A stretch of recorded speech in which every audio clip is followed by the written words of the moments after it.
वो काली कार भी पीछे आ रुकी। धरा ने सूखे ऑटो पर जीप फेरी और शीशे में पीछे रुकी काली कार को देखा। बबूसा ने बाहर निकलने के लिए दरवाज़ा खोला तो धरा कातर स्वर में क्या उठी, प्लीज़ मेरे पास रहो बबूसा। बबूसा ने धरा की टांग थपथपाई और कार से बाहर निकल गया। तब तक काली कार से सोलाम भी बाहर आ गया था। बबूसा ने महसूस किया कि पीछे की सीट पर दो और डोबू जाति के योद्धा बैठे हैं। सोलाम उसके पास आया। कुछ पल दोनों एक दूसरे को देखते रहे। तो तुम मुझ पर नज़र रखे थे सोलाम, बबूसा बोला। बुरे इरादे के साथ नहीं, सोलाम ने गंभीर स्वर में कहा। तुम्हारे साथ और योद्धा भी है। बबूसा ने काली कार की तरफ देखा। वो मेरे साथ है और कार में ही बैठे हैं, वही तुम पर नज़र रखे हुए थे। सोलाम के बारे में विस्तार से जानने के लिए अनिल मोहन कपूर प्रकाशित उपन्यास बबूसा अवश्य पढ़ें। क्या चाहते हो तुम तो डोबू जाति छोड़ चुके हो, बबूसा ने कहा। हाँ, मुंबई मुझे अच्छी लगी। मैं यहीं रहना चाहता हूँ, परंतु अपनी जाति को भी नहीं भूल सकता। बबूसा सोलाम को देखता रहा। बुरी खबर देने के लिए तेरे पास आया हूँ। क्या? 2 घंटे पहले मैंने अपने यंत्र द्वारा वहाँ अपनी जाति के लोगों से बात की। रानी ताशा 3 दिन से वहाँ पहुँची हुई है। मुझे पता है वो आ चुकी है। कल रात रानी ताशा ने अपनी जाति के लोगों के साथ कुछ बुरा किया है। अभी बात स्पष्ट नहीं है, परंतु जाति का हर महत्वपूर्ण व्यक्ति अचानक ही पहाड़ से गायब हो गया है। ओमारू भी गायब है, बोबला भी गायब है। जो लोग जाति को संभालते थे वो हर कोई गायब है। ऐसे में रानी ताशा ने हमारी जाति पर अपना अधिकार जमा लिया है। वही अब हमारी जाति का संचालन करने लगी है। जाति के हथियार एक कमरे में बंद कर दिए गए हैं। किसी को हथियार छूने की इजाज़त नहीं है। बबूसा के माथे पर बल पड़े। तेरे को ये बात किसने बताई? अगोमा ने। वहाँ बिजली वाले कमरे में उसी से मेरी बात हुई। उसने बताया कि आज सुबह पहाड़ में कई जगह राख के छोटे छोटे ढेर देखने को मिले, जो कि अजीब बात थी कि राख के ढेर। बबूसा चौंका। अगोमा कहता है कि थोड़ी थोड़ी राख बहुत जगह पड़ी देखी गई, तो उन्होंने जोबिना का इस्तेमाल किया। बबूसा के ऑटो से निकला। जोबिना? ये क्या है? यह सदूर ग्रह वालों का खास हथियार है। बबूसा का चेहरा गुस्से से भर उठा। इस हथियार का इस्तेमाल करने से सामने वाला बिना आग के जल जाता है, हड्डियाँ भी नहीं बचती, और वो मिनट भर में राख हो जाता है। ये सदूर ग्रह का बहुत ही ज़्यादा खतरनाक हथियार है। इसे वहाँ के वैज्ञानिक जम्बरा ने बनाया था। तो रानी ताशा उस जगह को अपने अधिकार में कर रही है। बहुत बुरा इरादा है उसका। रानी ताशा कभी भी चैन से नहीं बैठ सकती। वो कुछ ना कुछ करती रहेगी। ये बहुत बुरी खबर है सोलाम। वो हमारी जाति के लोगों को अपना गुलाम बना लेगी। मेरा भी यही ख्याल है, सोलाम ने गंभीर स्वर में कहा। सब कुछ जानने के बाद मैंने तुमसे मिलने का इरादा किया कि तुम अच्छी तरह जानते हो, क्योंकि तुम भी उन्हीं में से ही हो। जो भी हो सोलाम, मेरा ये जीवन डोबू जाति में बीता है। मैं डोबू जाति का बुरा नहीं चाह सकता। कम से कम ये तो कभी भी नहीं सोच सकता कि रानी ताशा वहाँ पर अपनी हुकूमत कायम कर ले। वो ऐसा कर रही है। बहुत तेज़ी दिखाई रानी ताशा ने। बबूसा ने कठोर स्वर में कहा। काश मैं वहाँ मौजूद होता। मैं तुम्हारे साथ हूँ, सोलाम ने कहा। तुम जब कहो मैं डोबू जाति में जाने को तैयार हूँ। बबूसा सोलाम को देखने लगा। क्या हुआ? सोलाम ने पूछा। मैं अभी नहीं जा सकता, बबूसा ने गंभीर स्वर में कहा। क्यों? इस वक्त मुझे राजा देव के साथ रहना है। मैं समझा नहीं। रानी ताशा सदूर ग्रह से राजा देव को वापस ले जाने के लिए आई है, और वो कभी भी राजा देव के पास पहुंच सकती है। महापंडित, जो कि सदूर ग्रह का विद्वान है, वो रानी ताशा की सहायता कर रहा है, वहीं बैठा। राजा देव अकेले पढ़ रहे हो। मैं सदूर ग्रह पर राजा देव का खास सेवक हुआ करता था। मैंने यहाँ पर राजा देव को ढूंढ निकाला है, और इस वक्त उनके साथ ही रह रहा हूँ कि रानी ताशा आए तो मैं हालातों को संभाल सकूँ। ये बातें शायद तुम ना समझ सको सोलाम। जो भी हो, डोबू जाति के प्रति भी तुम्हारा कुछ फ़र्ज़ बनता है। ज़रूर बनता है, परंतु इस वक्त मैं डोबू जाति की तरफ नहीं जा सकता, बबूसा ने गंभीर स्वर में कहा। रानी ताशा ने बहुत गलत काम किया है जो डोबू जाति पर हुकूमत करने की सोची। हमें ज़रूर कुछ करना चाहिए, परंतु तुम तो वहाँ चलने से इनकार कर रहे हो। इनकार नहीं कर रहा। इस वक्त मेरा यहाँ रहना ज़रूरी है। तुम साथ दो तो हम काफ़ी कुछ कर सकते हैं। क्या? अकोमा के साथ संपर्क में रहो और वहाँ के हालातों की जानकारी लेते रहो। इस दौरान तुम वहाँ पहुँचो, परंतु ठिकाने पर नहीं जाना, वरना वरना रानी ताशा के लोग तुम पर भी जोबिना का इस्तेमाल करके तुम्हें ख़त्म कर देंगे। तुम वहाँ से दूर अपना ठिकाना बना लेना। इस दौरान जब भी मुझे मौका मिलेगा मैं तुम्हारे पास आ जाऊँगा, और हम रानी ताशा के लोगों के पाँव उखाड़ने में लग जाएंगे। हमें अपनी शुरुआत तो कर देनी चाहिए। मुझे कैसे पता लगेगा कि तुम वहाँ आ रहे हो? मैं यंत्र पर अगोमा से संपर्क करके मालूम कर लूँगा। सोलाम खामोश रहा। उसके चेहरे पर व्याकुलता उभरी हुई थी। क्या सोच रहे हो? मुझे बताओ, बबूसा बोला। मैं सोच रहा हूँ मुंबई भर में 30-40 योद्धा हैं डोबू जाति के, जो कि तुम्हारी और धरा की जान लेने की फ़िराक में। मुझे उन सबको इकट्ठा करके जाति के हालात बताने होंगे। अगर वो साथ मिल जाते हैं तो हमारे पास ताकत हो जाएगी। वो साथ ज़रूर मिलेंगे। कह नहीं सकता, क्योंकि ओमारू ने उन्हें तुम्हें और उस लड़की को मारने का काम सौंप रखा है। होमारू सरदार है। उनसे कहो कि यंत्र द्वारा जाति से बात करके वहाँ के हालात पता करें। बबूसा ने कहा, मेरे ख्याल में वहाँ के हालात पता लगने पर वो तुम्हारा साथ देने को तैयार हो जाएंगे। आखिर तुम भी जाति के महत्वपूर्ण व्यक्ति हो। मैं कोशिश करूँगा उन्हें राह पर लाने की। ये ज़रूरी है। हमारे पास योद्धा होंगे तो हम रानी ताशा के लोगों को सख्ती से जवाब दे सकेंगे। टोबू जाति पर यह मुसीबत का वक्त है। हमें अपने लोगों को रानी ताशा के लोगों से आज़ाद कराना है। अब मैं तुमसे बात करना चाहूँ तो कैसे करूँ? मैं तुम्हें मोबाइल नंबर दे देता हूँ जो कि उसी लड़की धरा का है। कहकर बबूसा ने सोलाम को नंबर बता दिया। नंबर याद करके सोलाम गंभीर स्वर में बोला, इस लड़की के साथ तुम्हारा क्या संबंध है? मैं समझा नहीं। तुम लड़की से प्यार करते हो? नहीं, बबूसा के होठों से निकला। सोलाम मुस्कुरा पड़ा। तुम लड़की से प्यार करते हो? कैसे कह सकते हो? तुम उसे बचा रहे हो, डोबू जाति के योद्धाओं को मार रहे हो, सोलाम ने कहा। कुछ पल चुप रहकर बबूसा गंभीर स्वर में बोला, इस वक्त मैं किसी लड़की से प्यार करने की स्थिति में नहीं हूँ। मेरे सामने ढेर सारे काम हैं। मैंने उस लड़की को पकड़ लिया था परंतु छोड़ दिया ये सोचकर कि तुम उससे प्यार करते हो, सोलाम बोला। धारा ने बताया था मुझे। प्यार करना बुरा नहीं है, तुम चाह सकते हो उसे। मेरे पास बहुत काम है सोलाम, और अब तुमने एक नया काम दे दिया। ये सुनकर मुझे दुख हुआ कि रानी ताशा ने जाति के लोगों पर कब्जा कर लिया। तो मैं जो कहा है वो करो और फ़ोन पर मुझे बताते रहना कि क्या कर पाए तुम। बबूसा और धरा वापस आ गए थे। उस वेटर से बबूसा अपने हथियार ले आया था जो कि उसने कार की डिग्गी में भर रखे थे, और जगमोहन देवराज चौहान के साथ लगकर उन हथियारों को बंगले के भीतर पहुंचाया था। जबकि बबूसा देवराज चौहान से कहता रहा कि राजा देव आप कष्ट न करें, परंतु देवराज चौहान ने इस काम में पूरा हाथ बटाया। इस काम के पश्चात जब वे आराम से बैठे तब बबूसा ने उन्हें यह बात बताई कि रानी ताशा ने किस तरह सॉरी डोबू जाति के महत्वपूर्ण लोगों की जान लेकर जाति पर अपना कब्जा कर लिया है। ये तो बहुत गलत किया रानी ताशा ने, जगमोहन ने कहा। वो है ही ऐसी, कब क्या कर जाए पता नहीं चल सकता, बबूसा ने परेशानी से कहा। डोबू जाति वालों ने उन्हें रहने का ठिकाना दिया और उसने उनके साथ ऐसा कर डाला। तभी धरा का फ़ोन बजने लगा। हेलो, धरा ने बात की। बबूसा से मेरी बात कराओ। उधर से सोलाम की आवाज़ आई। सोलाम की आवाज़ को पहचानती धरा ने फ़ोन बबूसा की तरफ बढ़ाया। कौन है? तुम्हारी जाति का ही आदमी है, धरा ने घबराए स्वर में कहा। हेलो, बबूसा ने फ़ोन लेकर बात की। बबूसा, मैंने अभी अगोमा से यंत्र द्वारा फिर बात की है। उसने बताया कि रानी ताशा अपने कुछ आदमियों के साथ और डोबू जाति के 2 आदमी जो कि मुंबई तक का रास्ता जानते हैं साथ लेकर मुंबई रवाना हो गई है। ओह, बबूसा के होठों से निकला। वो अब राजादेव के पास ही आ रही होगी। मैं डोबू जाति के योद्धाओं को इकट्ठा करने की चेष्टा में लग गया हूँ जो मुंबई में मौजूद है, उधर से सोलाम ने कहा। जो भी खबर हो मुझे बताते रहना, कहकर बबूसा ने फ़ोन बंद करके सबको देखते हुए कहा। रानी ताशा वहाँ से मुंबई आने के लिए चल दी है। राजा देव, अब आपको सावधान हो जाना चाहिए। वो आपके पास ही आ रही है। जिस वक्त का हमें इंतज़ार था वो आने ही वाला है। चूँकि आपको कुछ याद नहीं आ रहा उस जन्म का, ऐसे में रानी ताशा आपकी हालत का लाभ उठा सकती है और आपको आसानी से सदुर ग्रह पर पोपा में बैठा कर ले जा सकती है। मेरे होते ऐसा नहीं हो सकता, जगमोहन दड़ सर में क्या उठा। बबूसा ने गंभीर निगाहों से जगमोहन को देखते हुए कहा, तुम कुछ नहीं कर सकते, रानी ताशा को रोक नहीं सकते। रोक सकता हूँ। रानी ताशा के लोगों के पास खतरनाक हथियार है। रानी ताशा के साथ सोमात है जो मुझसे भी ताकतवर है। सोमात की मृत्यु नहीं हो सकती। महापंडित ने मुझे ये बात बताई थी, बबूसा बोला। देवराज चौहान के चेहरे पर गंभीरता दिखाई दे रही थी। तभी धरा बबूसा से क्या उठी। तुम्हारे पास वो हथियार है? कौन सा? जिससे इंसान राख में बदल जाता है? वो तो सदुर ग्रह का हथियार है, मेरे पास कैसे होगा? अगर वो तुम्हारे पास हो तो सोमात को राख बनाया जा सकता है, धरा ने कहा। परंतु वो हथियार मेरे पास नहीं है, बबूसा ने व्याकुलता से कहा। ये तो बुरा हुआ। अगर होता तो तुम काफ़ी कुछ कर सकते थे, बबूसा ने देवराज चौहान को देखकर कहा।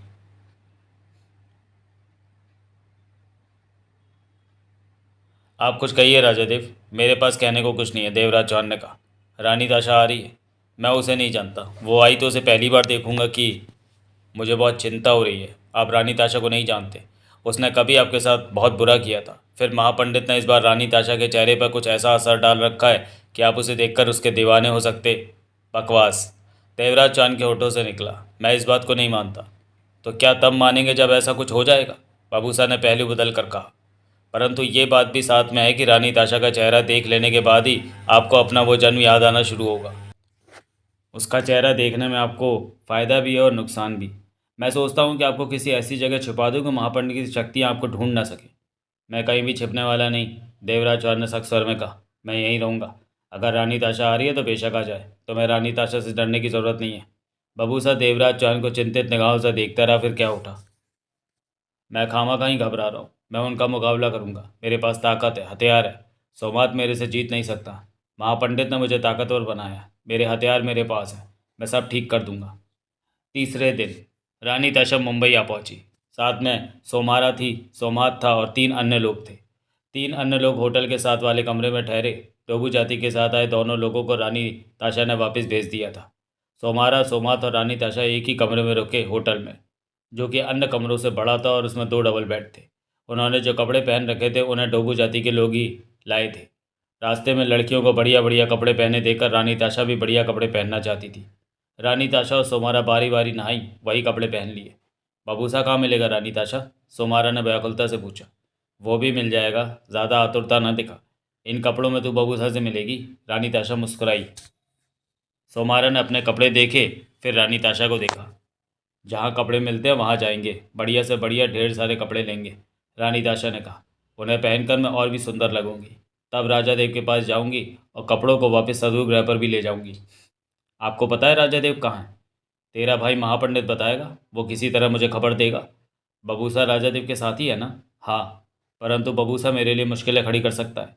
आप बबूसा की चिंता ना करें, उसे मैं संभाल लूँगी। ना संभाल सकी तो उसके साथ मुझे कठोरता से पेश आना पड़ेगा। कहते हुए रानी ताशा कुर्सी पर जा बैठी। बबूसा को संभालना मेरा काम है, सोमारा ने विश्वास भरे स्वर में कहा। आप राजा देव से सबसे पहली बार क्या बात करेंगे रानी ताशा? मालूम नहीं तब मुँह से क्या निकलता है। कितने लंबे वक्त के बाद मैं राजा देव को देख पाऊंगी, कितना अच्छा लग रहा है ये सोचकर। परंतु उन्हें उस जन्म का कुछ भी याद नहीं, वो मुझे पहचानेंगे कैसे? आप ही ने तो कहा था कि राजा देव को आपको देखते ही उस जन्म की याद आने लगेगी। हाँ, महापंडित ने यही बताया था। रानी ताशा के चेहरे पर गंभीरता आ गई। मैं बताऊं मैं क्या कहूँगी बबूसा को देखते ही? क्या? रानी ताशा मुस्कुरा पड़ी। पूछूंगी कि उस लड़की से तेरा क्या रिश्ता है जिसे तू टोबू जाति के योद्धाओं से बचा रहा है। और बबूसा ने कहा कि वो उससे प्यार करता, तो मैं बबूसा का गला दबा दूंगी। सोमारा पाँव पटक कर बोली। वो हर जन्म में मेरा पति बना है तो इस जन्म में भी मेरा ही पति बनेगा। मैं उसे किसी और का नहीं बनने दूंगी। आप जल्दी चलिए ना, बाजार से कपड़े लेने। पहले कुछ खा लें, सफ़र काफ़ी लंबा था। सोमात, रानी ताशा ने सोमात को देखा। होटल वालों से कहो कि हमें कुछ खाने को दें, हमें नहीं पता इस बारे में यहाँ पर कैसे बात करनी है। मैं अभी सबका इंतज़ाम करता हूँ रानी ताशा, सोमात ने कहा और बाहर निकल गया। सोमारा भी कुर्सी पर बैठ गई और कहा, राजा देव के बारे में सोचकर आपके दिल में तो गुलगुले उठ रहे होंगे। हाँ, परंतु चिंतित भी हूँ। रानी ताशा ने सोच भरे स्वर में कहा। मुझे वो वक्त कभी नहीं भूलता जब मैंने राजा देव के साथ बुरा व्यवहार किया था। कहीं वो वक्त राजा देव को सदूर ग्रह पहुँचने से पहले याद आ गया तो जाने राजा देव क्या कर दे। आप राजा देव को सदूर पर जल्दी से ले जाइएगा। वहाँ मेरा भाई राजा देव के दिमाग का वो हिस्सा ही साफ कर देंगे जहाँ उस जन्म की ये घटना दर्ज है। सबसे बड़ा सवाल तो राजा देव को यहाँ से ले जाने का है। एक बात कहूँ ना निताशा, तुम मेरी सहेली हो, कुछ भी कह सकती हो। आपने उस जन्म तब बबूसा को धमकाया था जब उसने आपसे धोमरा के बारे में ऐतराज़ जताया था। इस वजह से बबूसा आपसे बहुत नाराज़ है। बबूसा ने यह बात मुझसे की थी, परंतु जब मुझे अपनी गलती का एहसास हुआ तो मैंने बबूसा से माफ़ी मांग ली थी। सोमारा खामोश रही। क्या तेरे को शक है कि बबूसा तेरे कहने पर मानेगा नहीं, मेरे रास्ते से नहीं हटेगा? रानी ताशा ने कहा। वो बात नहीं, मैं तो ऐसे ही कह रही थी। तभी सोमात ने भीतर प्रवेश करते हुए कहा, अभी खाने का सामान आ रहा है। वो विजय बेदी था। वही अपने बेदी साहब जिनकी किस्मत ने उनसे दगा की। अपने ऑफिस के लंच के वक्त टहलने बाहर निकले थे सालों पहले कि बगल में मौजूद बैंक में डकैती चल रही थी और भागते वक्त एक लुटेरे ने लोगों को डराने के लिए यूं ही गोली चला दी, जो कि विजय बेदी के माथे की तरफ से दोनों तरफ के दिमागों के हिस्से के बीच आ फंसी थी। और उसके बाद तो विजय बेदी की दुनिया ही बदल गई थी। गोली अभी तक दिमागों के दोनों हिस्सों के बीच फंसी हुई थी। यूं तो सब कुछ सामान्य था। डॉक्टरों का कहना था कि हो सकता है इसी प्रकार ज़िंदगी बीत जाए और कुछ ना हो, परंतु अगर गोली ने अपनी जगह छोड़ी तो जहर फैलने से कुछ ही घंटों में मौत हो जाएगी। और बेदी साहब को अपनी ज़िंदगी बहुत प्यारी थी। उसके बाद से तो बेदी साहब का जैसे ज़िंदगी का मकसद ही बन गया दिमागों के बीचों बीच फंसी गोली को निकलवाना। पता चला कि अगर लापरवाही से ऑपरेशन किया गया तो तब भी मौत हो सकती है। ऐसे में पता चला कि ऐसे ऑपरेशन करने में डॉक्टर वधावन एक्सपर्ट डॉक्टर है। बेदी साहब ने डॉक्टर वधावन से मुलाकात की। डॉक्टर वधावन ने 12 लाख रुपए मांगे ऑपरेशन करने के। अब विजय बेदी के बाद 12 लाख रुपए कहाँ से आते? वो तो जैसे तैसे ज़िंदगी की गाड़ी चला रहा था नौकरी करके। भगवान ने उसे खूबसूरत चेहरा दिया, ऐसा कि लड़की देखे तो आह भर ले। इसके अलावा उसकी जमा पूंजी कुछ नहीं थी। परंतु विजय बेदी गोली की वजह से बेमौत नहीं मरना चाहता था। ऐसे में उसने नौकरी छोड़ी और 12 लाख का इंतजाम करने में लग गया कि डॉक्टर वदावन से ऑपरेशन कराकर सिर के बीच फंसी गोली निकलवा सके। अब 12 लाख के इंतजाम की खातिर विजय बेदी ने बेहद हसीन, बेहद खतरनाक, बेहद ज़्यादा मुसीबतों वाले गुल खिलाए। विस्तार से जानने के लिए पढ़ी अनिल मोहन के विजय बेदी सीरीज के पूर्व प्रकाशित उपन्यास खलबली, चाबुक, 36 दिन, 90 करोड़, सच का सिपाही और डमरू। बड़ी बड़ी मुसीबतें मोल लेने पर भी बेदी साहब 12 लाख का इंतज़ाम नहीं कर सके। कभी 2, 4, 5, 7 लाख रुपया हाथ भी लगा तो वो खा पी कर बराबर हो गया। बेदी ने इकट्ठा कर रखा पैसा डॉक्टर वधावन के पास जमा करना चाहा तो सन की डॉक्टर वधावन ने वो पैसा रखने से भी मना कर दिया कि उसके पास वो तभी आए जब 12 लाख उसके पास हो। तब से विजय बेदी की ज़िंदगी में ऐसी भाग दौड़ शुरू हुई कि उस भाग दौड़ ने अब तक रुकने का नाम नहीं लिया था। विजय बेदी साहब को अपने हैंडसम होने का पूरा एहसास था। उन्हें पता था कि लड़की उन्हें देखे तो वो आह ज़रूर बढ़ती है। यहाँ तक कि शादीशुदा औरतें भी उनमें दिलचस्पी लेती हैं। ऐसे में बेदी साहब अपनी इस खूबी का फ़ायदा ज़रूर उठाते रहे और 12 लाख के इंतज़ाम की खातिर लड़कियों, औरतों को ही अपना शिकार बनाने की कोशिश करते रहे, क्योंकि वो उसके लिए आसान शिकार महसूस होता है। औरतें जल्दी फंस जाती हैं उनके चंगुल में। ये जुदा बात है कि इन्हीं औरतों के चक्कर में पड़कर बेदी साहब बड़ी बड़ी मुसीबतों में फंसे। कई बार जान बचानी भी भारी पड़ने लगी। 12 लाख का इंतज़ाम करने की खातिर क्या क्या नहीं सहा बेदी साहब ने, लेकिन विजय बेदी कभी मायूस नहीं हुए थे। उन्हें पूरा यकीन था कि जल्दी वो 12 लाख का इंतज़ाम कर लेंगे और वो दिन दूर नहीं जब डॉक्टर वधावन से ऑपरेशन कराकर सिर में फंसी गोली निकलवा लेंगे और फिर चैन और शराफत से अपनी ज़िंदगी जिएंगे। सीधे साधे विजय बेदी साहब अब सीधे नहीं रहे थे। 12 लाख के इंतज़ाम की कोशिशों ने उन्हें दुनिया के ऐसे रंग दिखाए थे कि चालाकी उनके भीतर आ गई थी, समझदारी भी आ गई थी, शिकार को ताड़ना भी आ गया था, अपने भोले और खूबसूरत चेहरे का फ़ायदा उठाना भी आ गया था। किसी औरत को शिकार बनाने या फिर कहें कि नया शिकार ढूंढने की खातिर विजय बेदी इस शानदार होटल में प्रवेश किया था। शानदार सूट था शरीर पर, क्लीन शेव चेहरा चमक रहा था। वो किसी रईस की तरह लग रहा था, जबकि उसके मन में चल रहा था ऐसी कोई लड़की या औरत पड़ जाए जो उसे 12 लाख थाल में सजा कर दे दे तो सारी मुसीबतें दूर हो जाए। इसी फेर में उसकी निगाह रानी ताशा पर जा पड़ी थी। तब वो रिसेप्शन के सामने लॉबी में बैठा शिकारी ताड़ रहा था। रानी ताशा को देखते ही विजय बेदी स्तब्ध रह गया था। लड़कियां, औरतें बेदी की दीवानी होती थी, परंतु वो रानी ताशा पर फिदा हो गया था। ऐसी खूबसूरती उसकी नज़रों के सामने से पहले न निकली थी। आंखें फाड़े वो रानी ताशा को देखता रह गया था।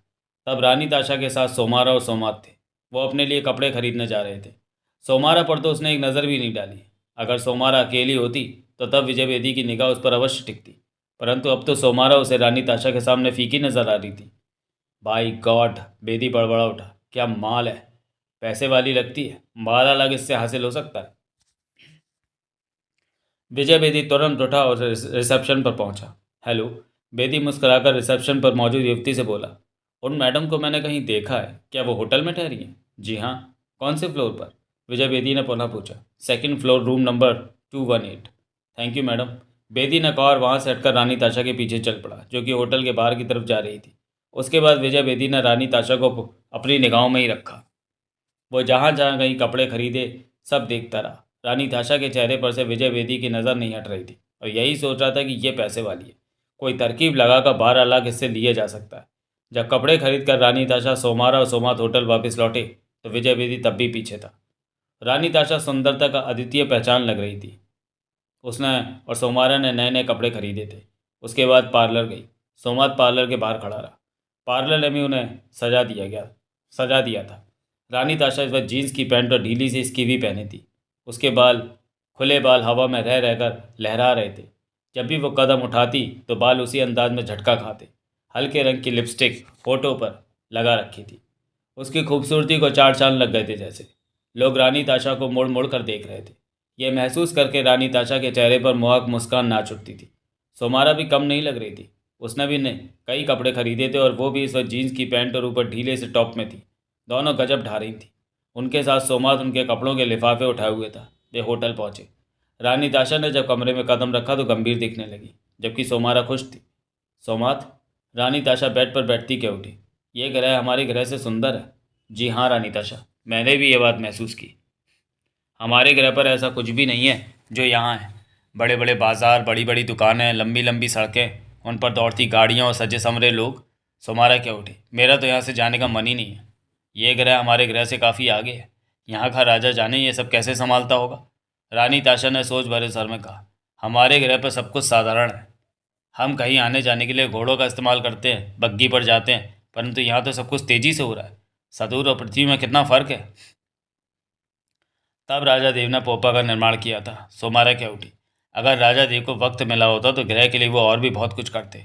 शायद अब सदूर ग्रह पर भी कारू जैसा कुछ दौड़ रहा होता। वहाँ भी लंबी लंबी सड़कें होती और बड़े बड़े बाजार होते। राजा देव हमेशा सदूर को बेहतर बनाने के लिए सोचते थे। रानी ताशा सोमारा को देखने लगी। सोमारा कुछ क्षण तो खामोश रही, फिर क्या उठी। क्या मैंने कुछ गलत कह दिया रानी ताशा? तूने ठीक कहा सोमारा। गलती मैंने की जो राजा देव की कीमत नहीं समझी और धोखा दे दिया। मैं सदूर को नहीं संभाल सकती। राजपाट संभालना राजा देव का ही काम था। मैं कभी भी सदूर को ठीक से नहीं संभाल सकी। मेरे से बहुत बड़ी गलती हो गई थी और अब उस गलती को मैं ठीक करने की कोशिश कर रही हूँ, राजा देव को वापस ले जाकर। रानी ताशा ने गंभीर स्वर में कहा। अभी तक महापंडित ने राजा देव तक पहुंचने का कोई संकेत नहीं दिया। अब और रुकने का मन नहीं हो रहा। मैं फौरन राजा देव के पास पहुंच जाना चाहती हूँ। रानी ताशा की आंखों में आंसू चमक उठे। मैंने आपका दिल दुखा दिया रानी ताशा। सोमारा ने गहरी सांस ली।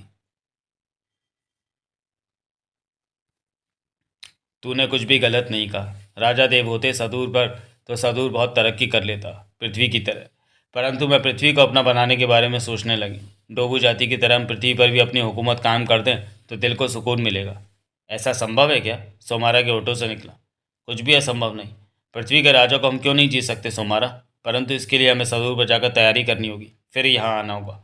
इस बार हम यहाँ के राजा के बारे में पूरी जानकारी ले लेंगे और फिर हमले की तैयारी करेंगे। परंतु रानी ताशा, यहाँ इस ग्रह पर बहुत ज़्यादा लोग हैं, हमारे ग्रह से भी ज़्यादा। हम टोबू जाति से यहाँ तक आए तो रास्ते में हमें लोग ही लोग दिखते रहे। ये ग्रह तो हमारे ग्रह से बहुत बड़ा है। इतने लोगों का हम कैसे मुकाबला कर सकते हैं? इसका रास्ता तो राजा देव ही निकालेंगे। रानी ताशा मुस्कुरा पड़ी। राजा देव? हाँ। पहले राजा देव को सदूर पर ले जाऊंगी। सब ठीक हो जाएगा तो फिर राजा देव से पृथ्वी ग्रह के बारे में बात करूंगी। राजा देव पृथ्वी पर रहे हैं लंबे समय से। ऐसे में वह बेहतर ढंग से बता सकेंगी कि पृथ्वी पर कैसे काबू पाया जाए। ये क्या? रानी ताशा ने हाथ से अपना माथा पकड़ लिया। क्या हुआ रानी ताशा? सोमारा जल्दी से उठी। मुझे बताओ क्या बात है? सोमात एकाएक आगे आया। उसी पर रानी ताशा सामान्य हो गई। आप ठीक तो हैं? सोमारा पुनः बोली। मेरे मस्तिष्क में शब्दों की कुछ आकृतियाँ आ रही हैं, परंतु शब्द मुझे समझ में नहीं आ रहे। ये सब महापंडित ने किया है। वो मुझे कोई इशारा दे रहे हैं। रानी ताशा बोली। अब एक ही आकृति मेरे सामने आ रही है, वो कोई शब्द है। वो शब्द जिस आकृति में उसे किसी कागज़ पर उतारी है रानी ताशा। सोमात ने कहा। कैसे उतारूं? कागज़ पेन भी तो नहीं। मैं अभी लाता हूँ, कहकर सोमात बाहर निकल गया। राजा देव से मिलने का समय करीब आता जा रहा है सोमारा। रानी ताशा बोली। मैं बबूसा से मिलूंगी। सोमारा खुश हो उठी। मेरे मस्तिष्क में शब्दों की जो आकृतियाँ आ रही हैं वो ज़रूर राजा देव से संबंध रखती हैं। वो वक्त कैसा होगा जब मैं बबूसा को अपने सामने पाऊंगी? सोमारा अपने सपनों में थी। मैं भी अब ऐसे ही सोचती हूँ कि राजा देव जब मुझे अपने सामने पाएंगे तो उनका क्या हाल होगा। अगर वो मुझे पहचान गए तो खुशी से पागल हो जाएंगे, अपनी ताशा को सामने पाकर। रानी ताशा ने गहरी सांस ली। और तब उन्हें आपका दिया वो धोखा याद आ गया तो? ऐसा मत कह। मेरी खुशियों पर चादर मत बिछा।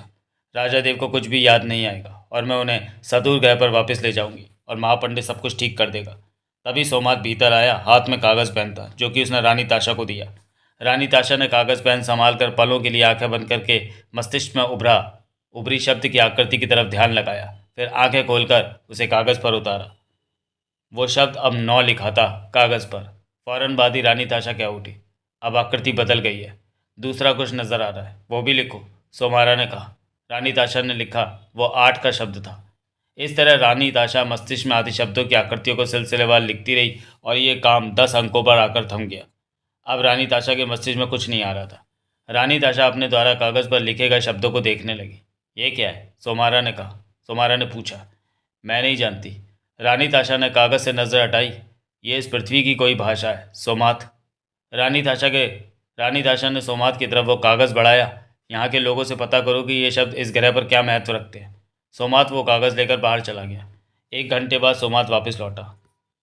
रानी ताशा, सोमात ने कहा, आपने जो शब्द लिखे हैं वो यहाँ का मोबाइल नंबर है। इससे दूसरे व्यक्ति से बात की जा सकती है जिसके पास ये नंबर होगा।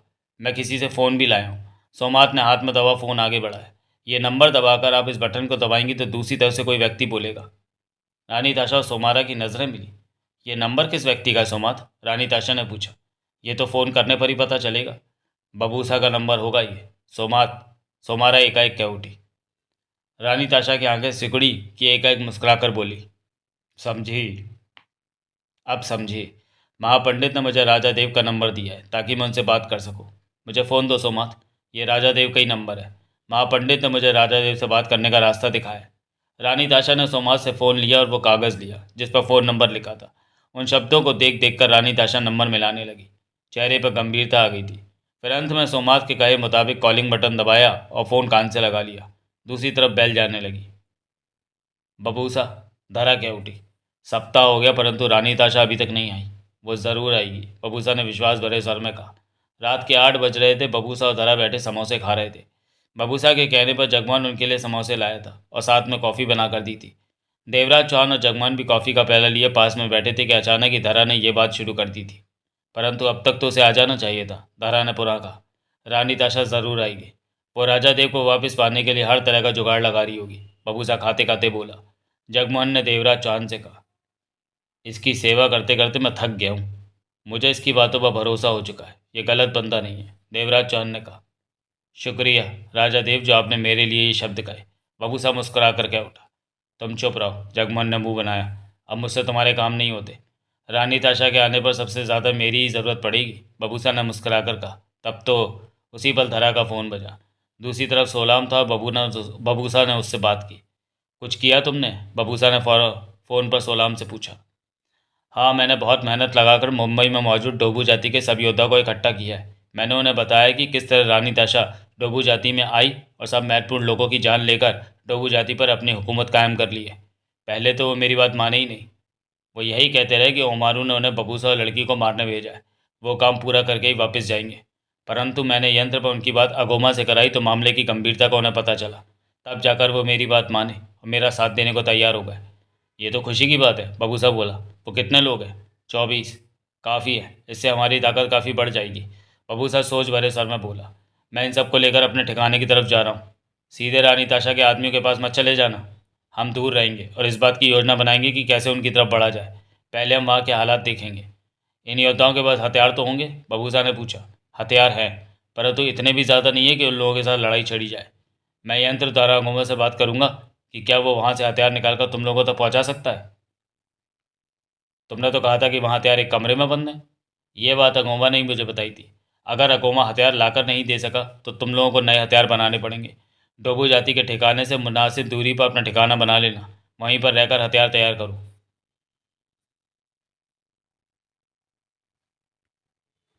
अगोमा से बात करूंगा कि क्या वो वहाँ से हथियार निकाल कर हम तक पहुँचा सकता है, उधर से सोलाम ने कहा।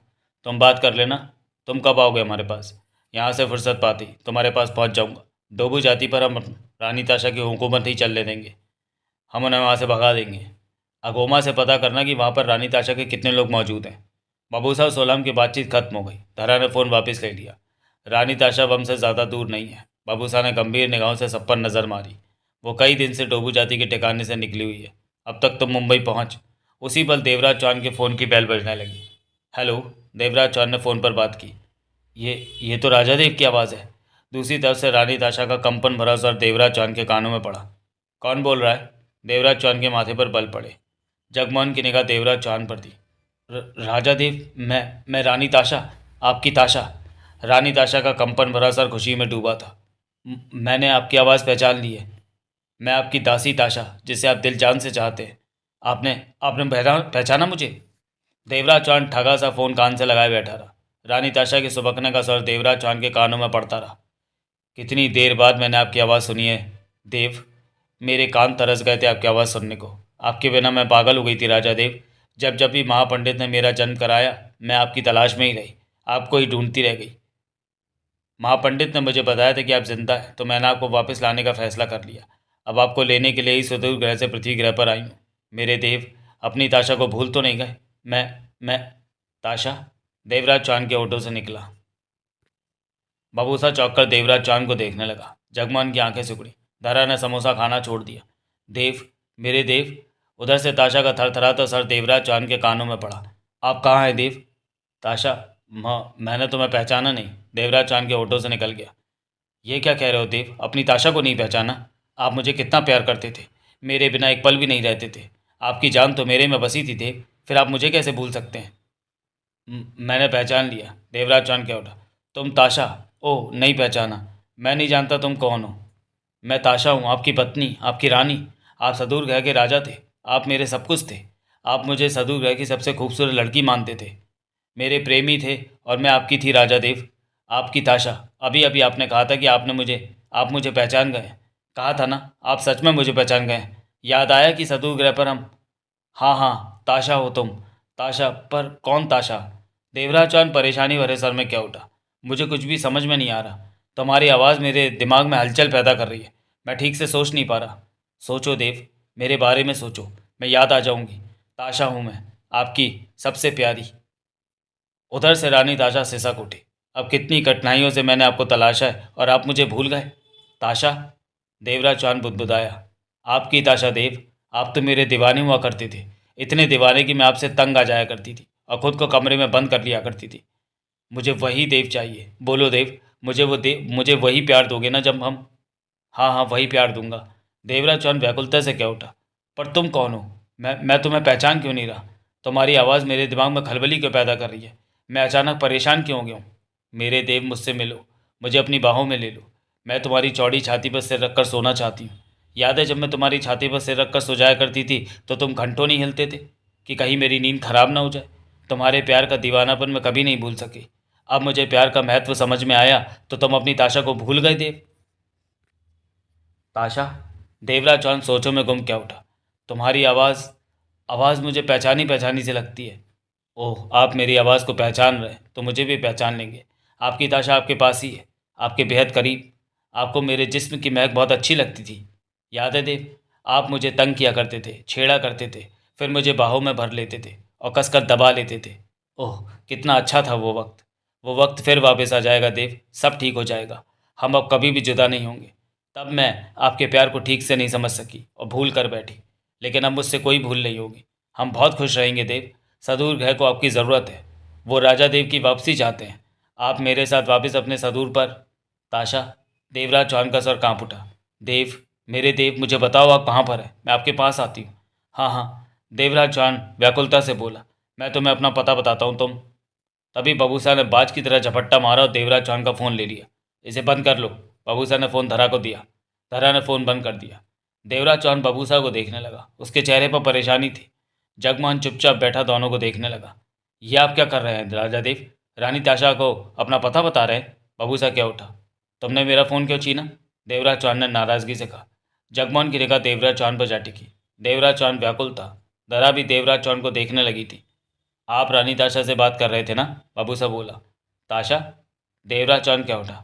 ये नाम सुना हुआ लगता है। मुझे लगता है मैंने उसकी आवाज़ पहले भी सुन रखी है। किसकी? जगमोहन क्या उठा। ताशा की आवाज़। देवराज चौहान क्या उठा। मैंने सुन रखी है वो आवाज़। कहाँ? पता नहीं, याद नहीं आ रहा, परंतु मैंने उसकी आवाज़ सुन रखी है। उससे बात करके मुझे अच्छा लग रहा था। देवराज चौहान खोया खोया सा क्या उठा। तुमने मुझसे फ़ोन क्यों ले लिया? रानी ताशा की आवाज़ सुनते ही आप पर कुछ प्रभाव हो गया राजा देव। बबूसा ने गंभीर स्वर में कहा। महापंडित ने यह नई चाल चली है कि रानी ताशा से आपको फ़ोन करा दिया ताकि उसकी आवाज़ का प्रभाव आप पर हो सके। आप खतरे में घिरते जा रहे हैं राजा देव। रानी ताशा मुंबई पहुंच चुकी है और फ़ोन करके अपनी पहली चाल भी चल दी है उसने। ताशा? देवराज चौहान सोच भरे अंदाज में बड़बड़ाया। जगमोहन की निगाह एकटक देवराज चौहान पर थी। क्या हुआ? जगमोहन ने पूछा। वो ताशा थी। ताशा? देवराज ने खोए अंदाज में जगमोहन को देखा। कौन ताशा? मालूम नहीं, लेकिन मैं उसे जानता हूँ। मैं उसकी आवाज़ को पहचान पा रहा हूँ। मैंने उसकी आवाज़। तो मैं नगीना भाभी की आवाज़ भूल गई क्या? जगमोहन गंभीर स्वर में बोला। नगीना? देवराज चौहान बोला। नहीं, मैं नगीना भाभी की बात कर रहा हूँ। जगमोहन का सर सख्त हो गया। देवराज चौहान जगमोहन को देखने लगा। चेहरा उलझन से भरा था। देवराज चौहान को क्या हुआ? धरा ने बबूसा से पूछा। रानी ताशा की आवाज़ का प्रभाव राजा देव पर असर दिखा रहा है। ये सब महापंडित की चाल है। बबूसा गुस्से से बोला। होश में आओ, जगमोहन बोला। तुम। तभी धरा के पास रखा देवराज चौहान का फ़ोन बज उठा। ताशा? देवराज चौहान बदआवाज़ सा कहते हुए उठा और फ़ोन की तरफ झपटा। राजा देव, होश में आइए। बबूसा फुर्ती से सामने आ गया। जगमोहन खड़ा हो गया। बबूसा के सामने आ जाने से देवराज चौहान का आगे बढ़ना रुक गया। फ़ोन की बेल बजती जा रही थी। मेरे सामने से हट जाओ, देवराज चौहान गुर्राया। नहीं राजा देव, आप रानी ताशा की आवाज़ नहीं सुनेंगे। यह महापंडित की चाल है।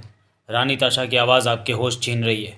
आप फिर रानी ताशा के दीवाने हो जाएंगे और उसकी धोखेबाजी आपको याद नहीं आएगी। इसी वक्त के लिए तो मैं आपके साथ था कि रानी ताशा और महापंडित अपनी चाल में सफल ना हो सके। इन हालातों से आपको सिर्फ मैं ही बचा सकता हूँ कि रानी ताशा आपको अपने बस में न कर सके। हट जाओ। एकाएक देवराज चौहान गुर्राया और जोरों का घूसा बबूसा के चेहरे पर मारा। उस घूसे का बबूसा पर कोई असर नहीं हुआ और बबूसा अपनी जगह खड़ा रहा। फ़ोन बज रहा था। जगमोहन गंभीर निगाहों से देवराज चौहान को देख रहा था। देवराज चौहान ने बबूसा को अपने सामने से हटाने की कोशिश करते आगे बढ़ना चाहा। तभी बबूसा का हाथ उठा और देवराज चौहान की कनपटी पर जा पड़ा। देवराज चौहान के होठों से कराह निकली। वो लहराकर नीचे गिरने को हुआ कि बबूसा ने उसे थामा और किसी खिलौने की तरह कंधे पर लाद कर देवराज चौहान के बेडरूम की तरफ बढ़ गया। फ़ोन बजना बंद हो गया। धरा हैरत से बैठी ये सब देखे जा रही थी। बबूसा ने बेहोश देवराज चौहान को बेड पर लिटाया तो पीछे से जगमोहन भी आ पहुंचा। उसके चेहरे पर गंभीरता छाई हुई थी। बबूसा पलटा और जगमोहन को देखकर बोला, देखा तुमने राजा देव का हाल? अभी तो राजा देव ने रानी ताशा की आवाज़ ही सुनी है। ये सोचो कि अगर रानी ताशा को राजा देव सामने देख लें तो राजा देव किस हाल में पहुंच जाएंगे। जगमोहन की निगाह बेहोश देवराज चौहान पर थी। इसमें राजा देव की कोई गलती नहीं है, बबूसा ने पुनः कहा। यह सब महापंडित की शक्तियों का कमाल है। मुझे तो यही बताया गया था कि राजा देव रानी ताशा को देखने पर उसके दीवाने हो सकते हैं, परंतु अब यह बात खुल गई है कि रानी ताशा के अंग अंग में, यहाँ तक कि उसकी आवाज़ में भी महापंडित ने ऐसा कुछ डाल दिया है कि राजा देव अपनी सुध बुध खो बैठे। वही हो रहा है जो मैं शुरू से कहता आ रहा हूँ। इसका हल क्या है? जगमोहन ने गंभीर स्वर में पूछा। राजा देव को रानी ताशा से दूर रखा जाए, बबूसा ने कहा। यह संभव नहीं। क्यों? रानी ताशा तो कभी कभी भी देवराज चौहान के सामने आ सकती है, जगमोहन बोला। इसी बात से तो हमें बचाना है राजा देव को। हम कब तक बचाते रहेंगे? ये कब तक चलेगा? इसका अंत कहाँ पर होगा? जगमोहन ने पूछा। मैं नहीं जानता ये कब खत्म होगा। बबूसा का सर गंभीर हो गया। रानी ताशा राजा देव के लिए पीना पीछे हटने वाली नहीं। मैं रानी ताशा के ज़िद्दी स्वभाव को जानता हूँ। तुम्हारा मतलब कि रानी ताशा देवराज चौहान को ले जाने में सफल रहेगी? बबूसा के होते रानी ताशा सफल नहीं हो सकेगी। बबूसा दांत भींच कर क्या उठा। तुम क्या करोगे? रानी ताशा के आसपास मौजूद लोगों को ख़त्म करना होगा, जिससे कि रानी ताशा की ताकत कम हो जाए। साथ ही मुझे राजा देव को भी संभाले रखना होगा कि रानी ताशा के जाल में ना फंस सके। अभी तुमने देखा ही कि क्या हुआ है। इसी आने वाले वक्त का डर था मुझे, परंतु ये वक्त तो आना ही था। सिर्फ मैं ही महसूस कर सकता हूँ कि आने वाले वक्त में क्या हो सकता है। रानी ताशा के साथ सोमात है जो कि मुझसे ताकतवर है। इस राह पर मेरे लिए परेशानियाँ कम नहीं हैं, परंतु राजा देव के लिए मुझसे जो हो सकेगा वो मुझे करना ही होगा। इस वक्त मुझे राजा देव का साथ देना है। अगर राजा देव को उस जन्म की याद आ जाती है तो फिर शायद सब कुछ ठीक हो जाए। राजा देव तब स्वयं ही सब कुछ संभाल लेंगे। लेकिन रानी ताशा के रूप का जादू राजा देव पर चल सकता है। महापंडित भी कम नहीं है। उसने कई इंतजाम कर रखे होंगे कि रानी ताशा के सामने आने पर राजा देव उसके दीवाने हो। ये कैसे संभव है? जगमोहन क्या उठा। महापंडित के लिए कुछ भी असंभव नहीं। उसके पास ढेरों अजब गजब मशीनें। तुम शायद मेरी बात समझ ना सको, लेकिन बता देता हूँ कि जैसे कोई किसी को देखकर उसका दीवाना हो जाता है, इसका मतलब उसके चेहरे पर ऐसी कोई ताकत है जो दीवाना होने वाले के दिमाग पर असर कर सकती है। ऐसे ही महापंडित ने रानी ताशा के जन्म के वक्त उसके चेहरे पर ऐसी ताकत डाल दी थी कि राजा देव जब भी उसे देखें तो उसके दीवाने हो जाएं। रानी ताशा की आवाज़ में ऐसा जादू कर दिया महापंडित ने कि उसे सुनकर राजा देव सुध-बुध खो बैठे, जैसा कि अब हुआ। देवराज चौहान तो अपनी पत्नी को भी भूल गया, जगमोहन बोला। वो रानी ताशा की आवाज़ में छाए जादू का असर था। बबूसा ने गंभीर स्वर में कहा, तूफ़ान की आहट आ गई है। तूफ़ान भी आएगा। मैं नहीं जानता आने वाले वक्त में क्या होने वाला है। महापंडित अपनी शक्तियों का रानी ताशा द्वारा इस्तेमाल कर रहा है। महापंडित बहुत विद्वान है। वो अपनी मशीनों द्वारा ही सब खेल खेलता है। उसके खेल से बच पाना आसान नहीं होगा। जगमोहन देवराज चौहान को देखता रहा, सोचता रहा। बबूसा बाहर निकल धरा के पास पहुंचा तो धरा क्या उठी। देवराज चौहान बेहोश है? हाँ। मैंने सोचा नहीं तुमने उसकी जान न ले ली हो। तुम में तो बहुत ताकत है बबूसा। जरा सा हाथ मारकर उसे बेहोश कर दिया। बबूसा ने कुछ कहा और सोफ़ा चेयर पर जा बैठा। रानी ताशा की आंखों में आंसू थे। फ़ोन बंद होते ही उसके बेपनाह खूबसूरत चेहरे पर उदासी छा गई। वो उदास सी दिखने लगी थी। सामने बैठी सोमारा फ़ौरन कह उठी, क्या हुआ रानी ताशा? राजा देव मुझे पहचान नहीं रहे सोमारा। इससे बड़ा मेरा क्या दुर्भाग्य हो सकता है? रानी ताशा भीगे स्वर में बोली। वो राजा देव ही थे ना? हाँ, वो आवाज़ राजा देव की ही थी। राजा देव की आवाज़ को मैं कैसे भूल सकती हूँ? उस आवाज़ को सुनकर मुझे कितनी शांति मिली, जैसे मेरे भाग्य के दरवाजे खुल गए। रानी ताशा की आंखों से आंसू निकलकर गालों पे आ गए। 3 जन्मों के बाद चौथे जन्म में मैं राजा देव की आवाज़ सुन पाई हूँ। मैंने कितना बुरा काम किया था जो राजा देव को धोखा दिया, पर मैंने इसकी सज़ा भी बहुत भुगती है। हर जन्म में राजा देव के बिना तड़पी हूँ, रोई हूँ। तो क्या राजा देव ने आपको ज़रा भी नहीं पहचाना? कभी कभी वो पहचान रहे थे, फिर तुरंत ही अनजान बन जाते। आह, मैं राजा देव के पास जाना चाहती हूँ सोमारा। रानी ताशा गालों पर आ चुके आंसुओं को साफ करती कह उठी। अब उनके बिना मैं जी नहीं पाऊंगी। क्या कहा राजा देव ने? वो मुझे पहचानने की कोशिश कर रहे थे, बार बार मेरा नाम ले रहे थे। मैं उनके सामने जा खड़ी हूँ तो वो मुझे ज़रूर पहचान लेंगे। मैं उन्हें सब याद दिला दूंगी। रानी ताशा तड़प उठी। अब मुझसे रहा नहीं जाता, मैं राजा देव के पास जाऊंगी सोमारा। राजा देव अब आपके बारे में ही सोच रहे होंगे।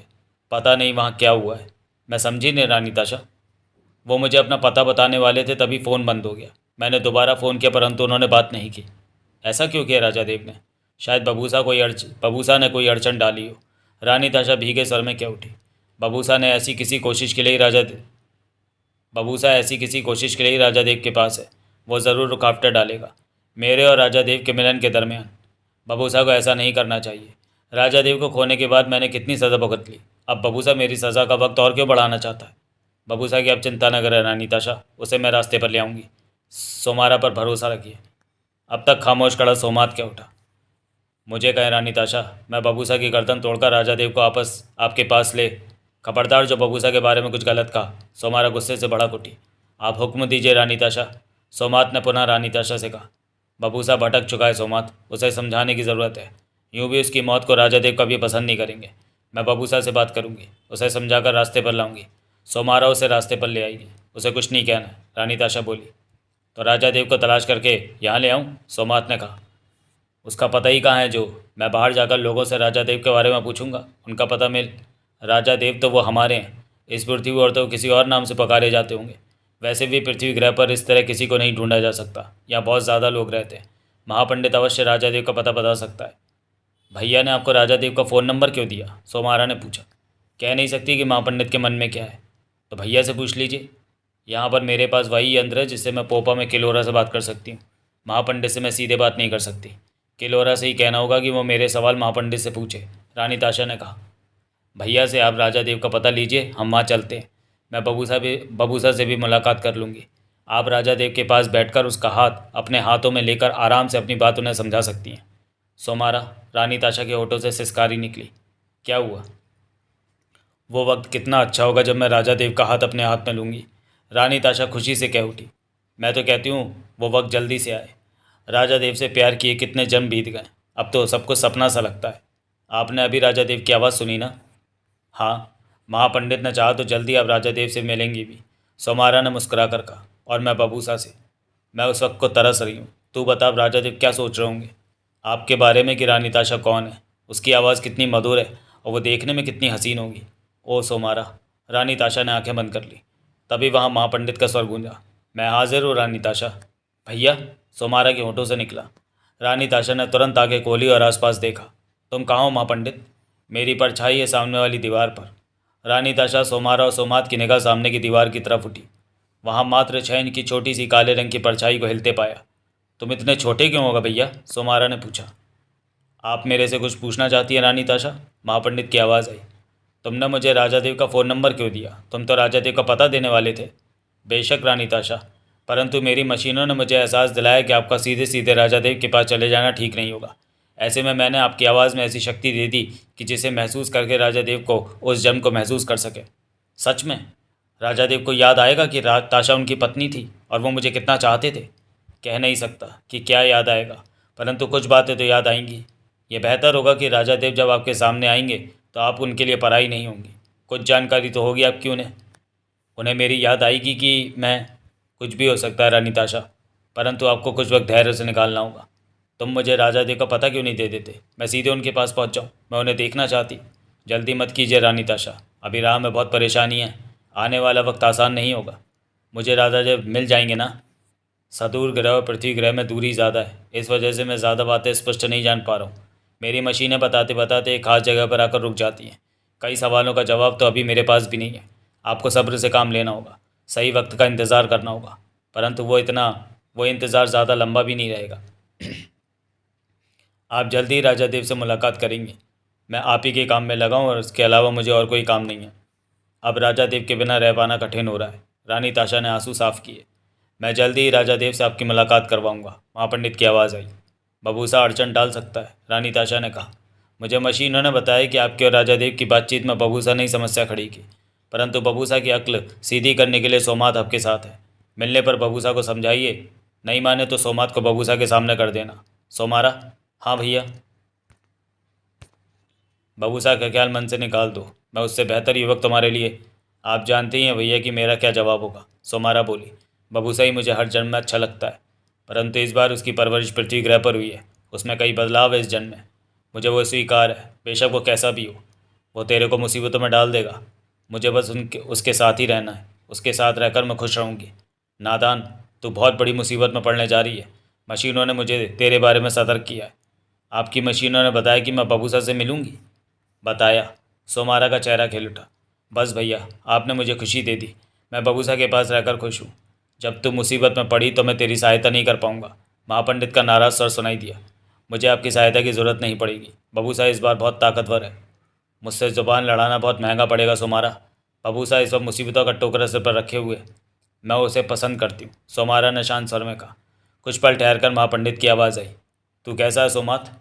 बहुत अच्छा, आपने मुझे बहुत अच्छा बनाया, सोमात मुस्कुराकर बोला। तुमने रानी ताशा का ध्यान रखना है। अवश्य महापंडित। बबूसा ने परेशानियां पैदा करनी शुरू कर दी हैं, उसे सबक सिखा देना। भैया, सोमारा ने पाँव पटक कर कहा, यह आप क्या कह रहे हैं? महापंडित, सोमात बोला, तुमने मेरा दिमाग ऐसा बनाया है कि मैं हमेशा रानी ताशा की ही बात मानूं। ऐसे में मुझे रानी ताशा की तरफ से जो आदेश मिलेगा वही मानूंगा। रानी ताशा जानती है कि उन्हें कब क्या आदेश देना है। महापंडित की आवाज़ सुनाई दी। मैं जा रहा हूँ रानी ताशा, आप राजा देव से कुछ बार और फ़ोन पर बात कीजिए, इससे आपको फ़ायदा होगा। उसके बाद महापंडित की आवाज़ नहीं आई। रानी ताशा उसी पल देवराज चौहान का नंबर मिलाने लगी। राजा देव को फ़ोन कर रही है रानी ताशा? सोमारा के उठी। हाँ। नंबर मिलाने के बाद रानी ताशा ने फ़ोन कान से लगा लिया। मैं राजा देव की आवाज़ सुनने को बेचैन हो रही हूँ, वो भी मेरी आवाज़ सुनने को तरस रहे होंगे। मैं कितनी पास पहुँच चुकी हूँ राजा देव के। दूसरी तरफ बेल जाने लगी, जाती रही। अभी तक बात नहीं की राजा देव ने? सोमारा पुनः बोली। वो ज़रूर करेंगे। रानी ताशा के चेहरे पर गंभीरता थी, परंतु बेल जाती रही, फिर फ़ोन खामोश हो गया। रानी ताशा ने फ़ोन कान से हटा लिया, आंखों में आंसू आ गए। क्या हुआ? राजा देव बात नहीं कर रहे। ज़रूर बबूसा ने अड़चन खड़ी की है, तभी राजा देव बात नहीं कर रहे। परंतु मैं भी राजा देव को फ़ोन करती रहूँगी, उन्हें अपनी ताशा से बात करनी होगी। वो मेरे हैं और मैं उन्हें वापस सदूर पर ले जाऊँगी। रानी ताशा के सर में भर्राहट आ गई। मैं उनके बिना नहीं रह सकती, ये जुदाई अब और सहन नहीं होती। मुझे राजा देव का प्यार चाहिए, वही वैसे ही प्यार जो कभी वो मेरे से किया करते थे, और मैंने उनके प्यार की गंभीरता को कभी महसूस नहीं किया। पर अब ऐसा नहीं होगा। वो जितना प्यार मुझसे करेंगे उससे ज़्यादा मैं उनसे करूँगी। बस एक बार राजा देव मुझे बाहों में ले लें। देवराज चौहान के होंठों से कराह निकली। रात के 10:30 बजे थे। जगमोहन पास ही में कुर्सी रखे बैठा था। उसके चेहरे पर गंभीरता थी और देवराज चौहान को होश में आते पाकर संभल कर बैठ गया। पुनः देवराज चौहान के होठों से मध्यम सी कराह निकली और उसने आंखें खोल दी। चंद क्षण वैसे ही रहा, फिर उठ बैठा। जगमोहन पर नजर गई। मैं यहाँ क्यों लेटा हूँ? देवराज चौहान ने जगमोहन से पूछा। तुम्हें पता है? जगमोहन ने शांत स्वर में कहा। मुझे मुझे क्या पता है? देवराज चौहान के माथे पर बल पड़े। तुम्हें कुछ याद नहीं? जगमोहन के होंठ सिकुड़े। देवराज चौहान सोचता देखा, फिर बोला, मैं हॉल में सब लोगों के साथ बैठा था, तब तब फ़ोन आया था। हाँ, फ़ोन बजा था। फिर क्या हुआ? देवराज चौहान ने जगमोहन को देखा। उसके बाद की कोई बात मुझे याद क्यों नहीं आ रही? मैं यहाँ कैसे पहुँचा? हैरानी है कि तुम्हें कुछ याद नहीं। आखिर हुआ क्या? वो फ़ोन रानी ताशा का आया था, जगमोहन ने गंभीर स्वर में कहा। रानी ताशा? देवराज चौहान के होठों से हैरानी से निकला। वो रानी ताशा का फ़ोन था? हाँ। तुम्हें कैसे पता? तुम रानी ताशा से बातें करने लगे, तुमने कई बार उसका नाम पुकारा और मुझे तो याद नहीं। तुम उससे करीब करीब दीवानों की तरह बातें करने लगे थे। नहीं। देवराज चौहान हक्का बक्का रह गया। वो तुम्हें क्या कह रही थी ये तो पता नहीं, परंतु तुम उसकी बातों में डूबते जा रहे थे। ऐसा हुआ तो मुझे कुछ याद क्यों नहीं? मुझे भी हैरानी कि तुम्हें सब पता होना चाहिए। रानी ताशा शायद प्यार मोहब्बत की बातें कर रही थी। तुम्हारी बातों से तो ऐसे ही लगा। तुम बार बार उसका नाम पुकार रहे थे। तुमने शायद ये भी कहा कि तुम्हारी आवाज़ सुनी है कहीं, कई बातें की उससे। तब मैंने तुम्हें नगीना भाभी की याद दिलाई। तो तुम सब कुछ भूल चुके थे कि नगीना कौन है। तुम्हें सिर्फ ताशा ही याद थी। वो तुमसे तुम्हारा पता मांग रही थी। तुम पता देने वाले थे कि बबूसा ने तुमसे फ़ोन छीन लिया। तुमने फ़ोन वापस पाने के लिए झगड़ा किया, बबूसा को घूसा मारा। तब बबूसा ने तुम्हें बेहोश करके यहाँ लिटा दिया। अब 2-2.5 घंटे बाद तुम होश में आए हो। इतना कुछ हो गया और मुझे कुछ भी याद नहीं। तुम रानी ताशा की आवाज़ सुनते ही जैसे खो से गए थे। तुम्हें जाने क्या हो गया कि तुम अपने आपे में ही नहीं रहे, जैसे वो तुम्हारे सिर पर सवार हो गई हो। तुम्हें सिर्फ वही वो नज़र आ रही थी? यकीन नहीं आता, देवराज चौहान के होठों से निकला। तब से मैं तुम्हारे पास बैठा इन्हीं बातों पर विचार कर रहा हूँ। जगमोहन गंभीर था। तुम दीवाने जैसे बन गए थे ताशा के। ये बात बबूसा कब से कह रहा था कि तुम पहले भी कभी दानी ताशा के दीवाने थे, और अब भी वही कुछ ना हो जाए। अभी तक बबूसा की बात ठीक से मैं समझ नहीं पा रहा था, परंतु अब तुम्हारी हालत देखकर सब कुछ समझ गया। बबूसा की कही एक एक बात सही है। तुम सच में खतरे में पड़ते जा रहे हो। रानी ताशा मुंबई आ गई है तुम्हारे लिए। वो तुम्हें अपने सदूर ग्रह पर वापस ले जाना चाहती है। ये खतरनाक बात है। अब मैं मानता हूँ कि सच में कोई सदूर ग्रह है जहाँ दुनिया बसती है, जहाँ कभी तुम रहा करते थे और रानी ताशा तुम्हारी पत्नी हुआ करती थी। महज एक फ़ोन ने तुम्हारी जो हालत बना दी वो खतरे की घंटी है हमारे लिए। तुम्हारी हालत अचानक बदल गई थी। मैं स्तब्ध रह गया था तब, और पर मुझे कुछ याद क्यों नहीं आ रहा? देवराज चौहान ने गंभीर स्वर में कहा। यह मामला अब रुकेगा नहीं और आगे बढ़ेगा, जगमोहन ने चिंता से कहा। क्या मतलब? रानी ताशा तुम्हें अपने साथ लेकर जाना चाहती है। उसके एक फ़ोन ने हमें हिलाकर रख दिया। इसी से समझा जा सकता है कि वो कितनी ताकत रखती होगी। अगर बबूसा पास में ना होता तो जाने क्या हो जाता। बबूसा उस वक्त तुम्हारी बातों से भाप गया था कि क्या हो रहा है, और तुम्हारा फ़ोन छीन लिया। तुम रानी ताशा को अपना पता बताने जा रहे थे। अगर बता देते तो अब तक रानी ताशा यहाँ पहुँच गई होती। देवराज चौहान बेड से उठकर कुर्सी पर आ बैठा। वो गंभीर दिखा। उसने सिगरेट सुलगाई। जगमोहन उसे देखता रहा। तो रानी ताशा आ गई, जिसका कि बबूसा इंतज़ार कर रहा था। देवराज चौहान बोला। बबूसा ने हर बात सच कही है, इसमें कोई शक नहीं है। रानी ताशा के पास मेरा फ़ोन नंबर कहाँ से आया? देवराज चौहान ने जगमोहन को देखा। जगमोहन ने कुछ नहीं कहा। ये तो स्पष्ट है कि रानी ताशा अकेली नहीं होगी। उसके साथ सोमात है। बबूसा का कहना है कि वो बहुत ताकतवर है। इसके अलावा भी रानी ताशा के पास और लोग होंगे। उसके पास मेरा नंबर? बात नंबर की नहीं है, जगमोहन ने गंभीर स्वर में कहा। बात यह है कि वो आ गई है। अभी उसके और भी फ़ोन आएंगे, और खुद भी कभी भी यहाँ आ सकती है। तब तब क्या होगा? देवराज चौहान जगमोहन को देखने लगा। चंद पल उनके बीच चुप्पी रही। क्या तुम रानी ताशा के साथ सदुग्रह पर जाना चाहते? क्या बकवास कर रहे हो? देवराज चौहान के होठ बिच गए। मैं क्यों नहीं जाऊँ? मैं क्यों कहीं जाऊँगा? मैं नहीं जानता कि रानी ताशा कौन है। मैंने उसे कभी देखा भी नहीं।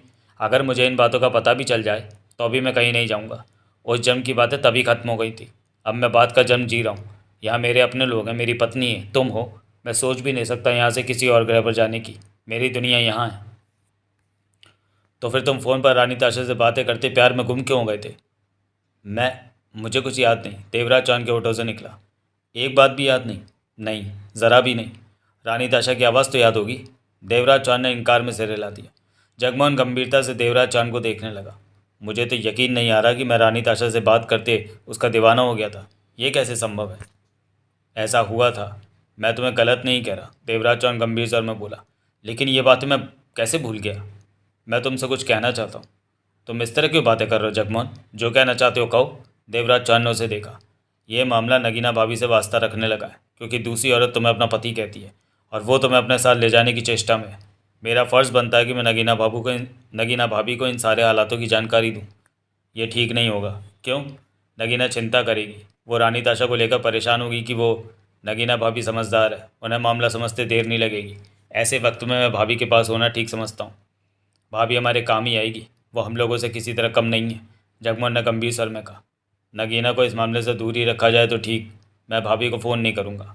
फ़ोन पर ऐसी बात कहना समझना कठिन होता है, जगमोहन दृढ़ स्वर में बोला। कल सुबह मैं खुद भाभी के पास जाऊँगा, सब कुछ बताऊँगा। उसके बाद भाभी की इच्छा है कि वो तभी कदमों के आटे उभरी और बबूसा के साथ धरा ने भीतर प्रवेश किया। इसे तो होश आ गया, धरा क्या उठी। राजा देव, बबूसा खुशी से क्या उठा। आपको होश आ गया? मैंने बहुत धीमे से मारा था, तब वैसा करना ज़रूरी हो गया था, वरना मेरी क्या हिम्मत कि आपकी इजाज़त के बिना मैं आपको छू भी सकूं। देवराज चौहान ने गंभीर निगाहों से बबूसा को देखा। कुछ गलत हो गया क्या राजा देव? मुझे जगमोहन ने बताया जो हुआ था, वो सब बातें मुझे याद नहीं है। देवराज चौहान बोला। ये तो अच्छी बात है कि आपको कुछ याद नहीं। बबूसा संजीदा हो गया। आपको कुछ याद ना रहना ही अच्छी बात है। हालात अब बिगड़ने शुरू हो गए। रानी ताशा मुंबई पहुंचकर हरकत में आ चुकी है। मुझे जैसा डर था वैसा ही हुआ। आप रानी ताशा के दीवाने होते जा रहे थे फ़ोन पर। आपके होश गुम होने लगे थे। मुझे पता चला कि मैंने तुम्हें मारा। आप राजा देव हैं, कुछ भी करने का हक है आपके पास। फिर उस वक्त आप होश में भी नहीं थे। आप तो रानी ताशा की आवाज़ के प्रभाव में आ गए थे। ये सब महापंडित ने किया। ऐसा कर देना उसके लिए मामूली बात है। जाल तो आपके आसपास पहले ही बिछ चुका था, अब जाल कसना शुरू हो गया। रानी ताशा और महापंडित आपको जकड़ लेना चाहते हैं, परंतु जब तक मैं जिंदा हूँ आपका कुछ नहीं बिगड़ने दूंगा। बबू साहब आप भरोसा रखें राजा देव। देवराज चौहान साहब, धरा क्या उठी? आपने रानी ताशा को देखा नहीं, वो खूबसूरत ही या बदसूरत, और फ़ोन पर उसकी आवाज़ सुनते उसके दीवाने जैसे हो गए। तब राजा देव अपने होश में नहीं थे। बबूसा बोला, इतना तो पता ही होगा कि तब क्या क्या है। राजा देव को कुछ भी याद नहीं है। ये सब महापंडित खेल खेल रहे हैं। उसकी शक्तियाँ काम कर रही हैं। वो मशीनें बनाता है और उनसे बातें करता है। वो बहुत कुछ करता है। अब रानी ताशा का साथ दे रहा है महापंडित की रानी ताशा राजा देव को वापस सदूर ग्रह पर ले जा सके। महापंडित राजा देव के साथ धोखेबाजी कर रहा है। बबूसा के चेहरे पर गुस्सा आ गया। महापंडित खूब जानता है कि रानी ताशा ने राजा देव को कैसा बुरा धोखा दिया था। आज तक रानी ताशा को सज़ा नहीं दी गई। सज़ा देता भी कौन? रानी ताशा तो सदूर ग्रह पर सबसे बड़ी है। रानी ताशा चाहती है कि आपको सदूर पर ले जाने के पश्चात महापंडित आपके दिमाग का वो हिस्सा साफ कर दे जहाँ उस जन्म की यादें मौजूद हैं, और वो आपको याद आ गई तो आप रानी ताशा को सख्त से सख्त सज़ा देंगे। ये काम की सोचकर महापंडित भी सज़ा का हकदार बनता जा रहा है। ऐसे मौके पर उसे रानी ताशा का साथ नहीं देना चाहिए। सबसे पहले महापंडित को चाहिए कि वह आपको उस जन्म की याद कराए, फिर रानी ताशा से आपका सामना कराए तो बढ़िया बात हो। लेकिन महापंडित रानी ताशा की बातें मानकर रानी ताशा के मुताबिक सारे काम कर रहा है। महापंडित अब कमीना बन गया है। लेकिन राजा देव बबूसा आपका सेवक था और आपका ही रहेगा। सबसे पहले मैं आपके भले की सोचता हूँ। मेरी पूरी कोशिश होगी कि आपको रानी ताशा से दूर रखूं, और तब तक ऐसा करूं जब तक आपको सदूर ग्रह वाला जन्म याद ना आ जाए। जब ऐसा हो गया तो उसके बाद आप जो भी फैसला लेंगे वो आपकी मर्ज़ी। मैं तो आपका सेवक हूँ, सेवक ही रहूँगा। चुप्पी सी आ ठहरी कमरे में। जगमोहन ने खामोशी को तोड़ते हुए कहा, महापंडित कहाँ पर मिलेगा? सदूर ग्रह पर। वो रानी ताशा के साथ पृथ्वी पर नहीं आया? महापंडित कहीं भी आता जाता नहीं। वो तो सदूर पर भी अपनी जगह से बाहर नहीं निकलता। उसके पास बहुत काम है करने को। वो हर समय व्यस्त रहता है। कई कई दिन वो नींद नहीं लेता, तब भी उसके होश बराबर कायम रहते हैं। अजीब इंसान है वो। महापंडित बहुत गुणी और विद्वान व्यक्ति है। मैं खुद उसकी तारीफ़ करता हूँ, बबूसा ने कहा। परंतु उसकी जो बात गलत है वो गलत है। उसे रानी ताशा का साथ इस तरह नहीं देना चाहिए। परंतु वो भी ये इच्छा रखता है कि राजा देव फ़ौरन वापस सदूर पर लौट आए, जबकि मेरी इच्छा है कि राजा देव को सदूर ग्रह वाला जन्म याद आए। वो जाने कि रानी ताशा ने उनके साथ कैसी धोखेबाजी की थी, कैसा व्यवहार किया था। उसके बाद ही रानी ताशा के बारे में फ़ैसला लें। मुझे यह पसंद नहीं कि रानी ताशा इतना बड़ा धोखा करने के बाद राजा देव की गुनहगार होने के बावजूद भी राजा देव को इसके प्रति अनजान रखे और पुनः राजा देव का हाथ थाम ले। रानी ताशा का हाथ थामे या नहीं, ये फैसला होशो आवाज़ में ही राजा देव करेंगे। लेकिन अब मुझे सदूर ग्रह से कोई मतलब नहीं है, देवराज चौहान ने कहा।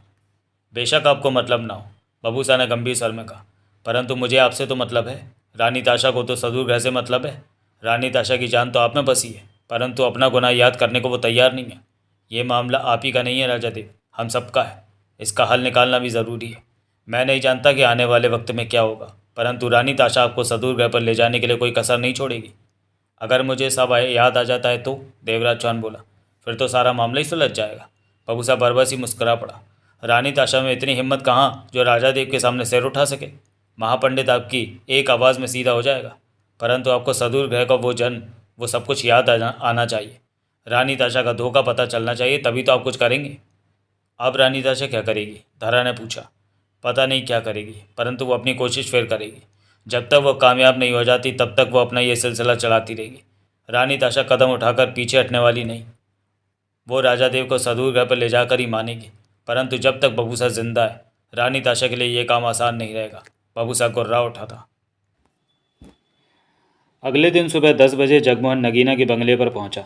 नगीना ने जगमोहन को देखा तो मुस्कुराकर बोली, आज रास्ता भूल गए क्या जगमोहन भैया, जो इधर को आ गए? दोनों सोफ़ों पर आमने सामने बैठे। नौकरानी ने जगमोहन को पानी दिया, फिर कॉफ़ी बनाने किचन में चली गई। जगमोहन की चुप्पी देखकर नगीना मनी मन सतर्क हुई। क्या बात है जगमोहन भैया? नगीना ने पूछा। तुम चुप चुप से लग रहे हो। मैं कुछ बताने आया हूँ भाभी। देवराज चौहान तो ठीक है? नगीना के होंठों से निकला। वो ठीक है। फिर क्या बात है? जगमोहन ने नगीना को सब कुछ बता दिया। जो भी जगमोहन जानता था वो अब नगीना भी जान गई, परंतु नगीना के चेहरे पर उलझन की लकीरें दिखने लगी थीं। मुझे विश्वास नहीं आता, नगीना के होंठों से निकला। किस बात का? जो बात तुमने बताई, रानी ताशा के बारे में कि वो दूसरे ग्रह से आई है और देवराज चौहान के 3 जन्म पहले के पहले जन्म में उसकी पत्नी थी और अब अंतरिक्ष यान में बैठकर देवराज चौहान को लेने आई है। ये सच है भाभी। पहले हमें भी बबूसा की बातों पर भरोसा नहीं हो रहा था, परंतु धीरे धीरे पता लगा कि बबूसा जो कह रहा है वो सच है। डोबू जाति सच है, महापंडित सच है, हर बात सच है जो बबूसा कह रहा है। कल रात जब रानी ताशा का फ़ोन आया देवराज चौहान को, तो देवराज चौहान की हालत देखने वाली थी। उसकी आवाज़ सुनते ही सुध-बुध खो बैठा। ताशा ताशा करने लगा। ताशा की आवाज़ उसे पहचानी सी लगने लगी। वो दीवानों की तरह उससे बात करने लगा था। मुझे यकीन नहीं होता। बबूसा कहता है कि ऐसे कारनामे महापंडित करवाता है। महापंडित, जो कि इस वक्त किसी दूसरे घर पर मौजूद है। नगीना की आंखें सिकुड़ी। हाँ, मैं नहीं मानती। ये कोई चाल है कुछ लोगों की। ऐसा कुछ नहीं हो सकता। नगीना क्या उठी। यकीन मानो भाभी, मैं सच कह रहा हूँ। तुम आकर सब कुछ अपनी आंखों से देख सकती हो। मैं खुद तुम्हारे पास आया हूँ ये सब बताने के लिए। तो तुम्हें मेरा भरोसा कर लेना चाहिए। देवराज चांद भी जानता है कि मैं तुमसे मिलने आया। मामले को हल्के में मत लो भाभी, ये गंभीर बातें हैं, वरना मैं यहाँ नहीं आता। जगमोहन ने कहा। चेहरे पर गंभीरता थी। नगीना जगमोहन को सोच भरी निगाहों से देख रही थी। रानी दाशा मुंबई में कहाँ है? नगीना ने पूछा। मैं नहीं जानता। ये बात कोई नहीं जानता अभी तक। रानी दाशा से मिलना हो तो कैसे मिला जा सकता है? अभी ये नहीं पता कि वो मुंबई में कहाँ ठहरी है, और मेरे ख्याल में उसे ढूंढने की ज़रूरत नहीं पड़ेगी। वो बहुत जल्द देवराज चौहान के पास आ पहुंचेगी। बबूसा कहता है कि रानी ताशा में इतना दम है कि वो देवराज चौहान को सदूर ग्रह पर ले जा सके। बबूसा ताकतवर इंसान लगता है, परंतु उसका कहना है कि रानी ताशा के साथ सोमात नाम का व्यक्ति यानी रोबोट है, जो उससे भी कहीं ज़्यादा ताकतवर है। वो सोमात को लेकर चिंता में है। वो तो तुम्हें इन सब बातों पर भरोसा है? पूरी तरह, जगमोहन ने दृढ़ता से कहा। यह किसी की चाल है। ये एक घेराबंदी हो सकती है देवराज चौहान के लिए। तुम यकीन क्यों नहीं कर रही भाभी? तभी नौकरानी कॉफ़ी के प्याले रख गई। नगीना के चेहरे पर गंभीरता ठहरी हुई थी। ये बेसर पैर की बातें हैं जगमोहन। कोई भी बात तुमने ऐसी नहीं कही कि मैं मान सकूं। जगमोहन ने आहत भाव से नगीना को देखा। अजीब बातें कह रहे हो तुम, और कहते हो कि मैं मान लूँ। नगीना बोली। तुम मेरे साथ चलो भाभी, खुद देख लो। जगमोहन ने कहा। ज़रूर आऊँगी। इन हालातों में मेरा देवराज चौहान के पास रहना ज़रूरी है। नगीना ने गंभीर स्वर में कहा। मुझे देखना है कि कौन ये चाल चल रहा है और क्या चाहता है। ये चाल नहीं है, सच बात है, जगमोहन ने झल्ला कर कहा। नगीना ने सिर हिलाया और गंभीर स्वर में बोली। तुम मुझ पर दबाव मत डालो कि मैं तुम्हारी बात का भरोसा करूं। इस मामले को मैं अपने ढंग से देखूंगी, जैसा तुम ठीक समझो। जगमोहन उठ खड़ा हुआ। मैं बंगले पर ही जा रहा हूँ, तुम मेरे साथ चलना चाहो तो। नगीना कुछ पल जगमोहन को सोच भरी निगाहों से देखती रही, फिर क्या उठी। मुझे कुछ काम है, तुम चलो, मैं वो काम निपटा कर वहाँ पहुँचती हूँ। जगमोहन जाने लगा तो नगीना बोली। कॉफ़ी तो पी लो भैया। तुम बंगले पर पहुँचो भाभी, मैं कॉफ़ी तैयार रखूँगा। मेरा वहाँ पहुँचना ज़रूरी है। कहकर जगमोहन बाहर निकल गया। नगीना वहीं बैठी रही, चेहरे पर सोचे लहर बनकर दौड़ती रही। मैं नहीं मान सकती। नगीना बड़बड़ा उठी। ये किसी ने ज़बरदस्त चाल चली है। कोई और इन लोगों को समझ नहीं आ रहा कि क्या हो रहा है। ये सच मान बैठे हैं हालातों को। देवराज चौहान के 4 जन्म पहले की पत्नी रानी ताशा किसी और ग्रह पर रहती है, और वो पृथ्वी पर आई है राजा देव को वापस ले जाने के लिए। ये कभी नहीं हो सकता। देवराज चौहान को बातों में उलझाकर कोई खेल खेल रहा है, और ये सब उसी खेल में उलझ गए। मैं इस खेल का पर्दाफाश कर के रहूँगी। कैसे? मुझे किसी ऐसे इंसान की ज़रूरत है जो सारे मामले की तह तक पहुँच सके, जो एक एक बात को खोल कर रख दे। कौन करेगा ऐसा? नगीना सोचती रही, उलझी सी वहीं बैठी रही। कुछ मिनट बाद उसके होठों से निकला। ओह, मुझे प्राइवेट जासूस की ज़रूरत है इस मामले में। ऐसा प्राइवेट जासूस जिस पर मैं पूरी तरह भरोसा कर सकूं, क्योंकि ये मामला देवराज चौहान से वास्ता रखता है। इस सारे काम में गोपनीयता की ज़रूरत पड़ेगी, लेकिन मैं किसी प्राइवेट जासूस को जानती नहीं। फ़ौरन ही नगीना उठती हुई बोली। रात्रिका ज़रूर जानती होगी, या वो पता करके मुझे बता सकती है। बेडरूम में पहुंचकर नगीना ने अपना मोबाइल उठाया और उसमें से रात्रिका का नंबर निकालकर मिलाया। दूसरी तरफ बेल जाने लगी। फिर युवती की आवाज़ कानों में पड़ी। कैसी हो नगीना? बहुत दिन से तुमने बात नहीं की।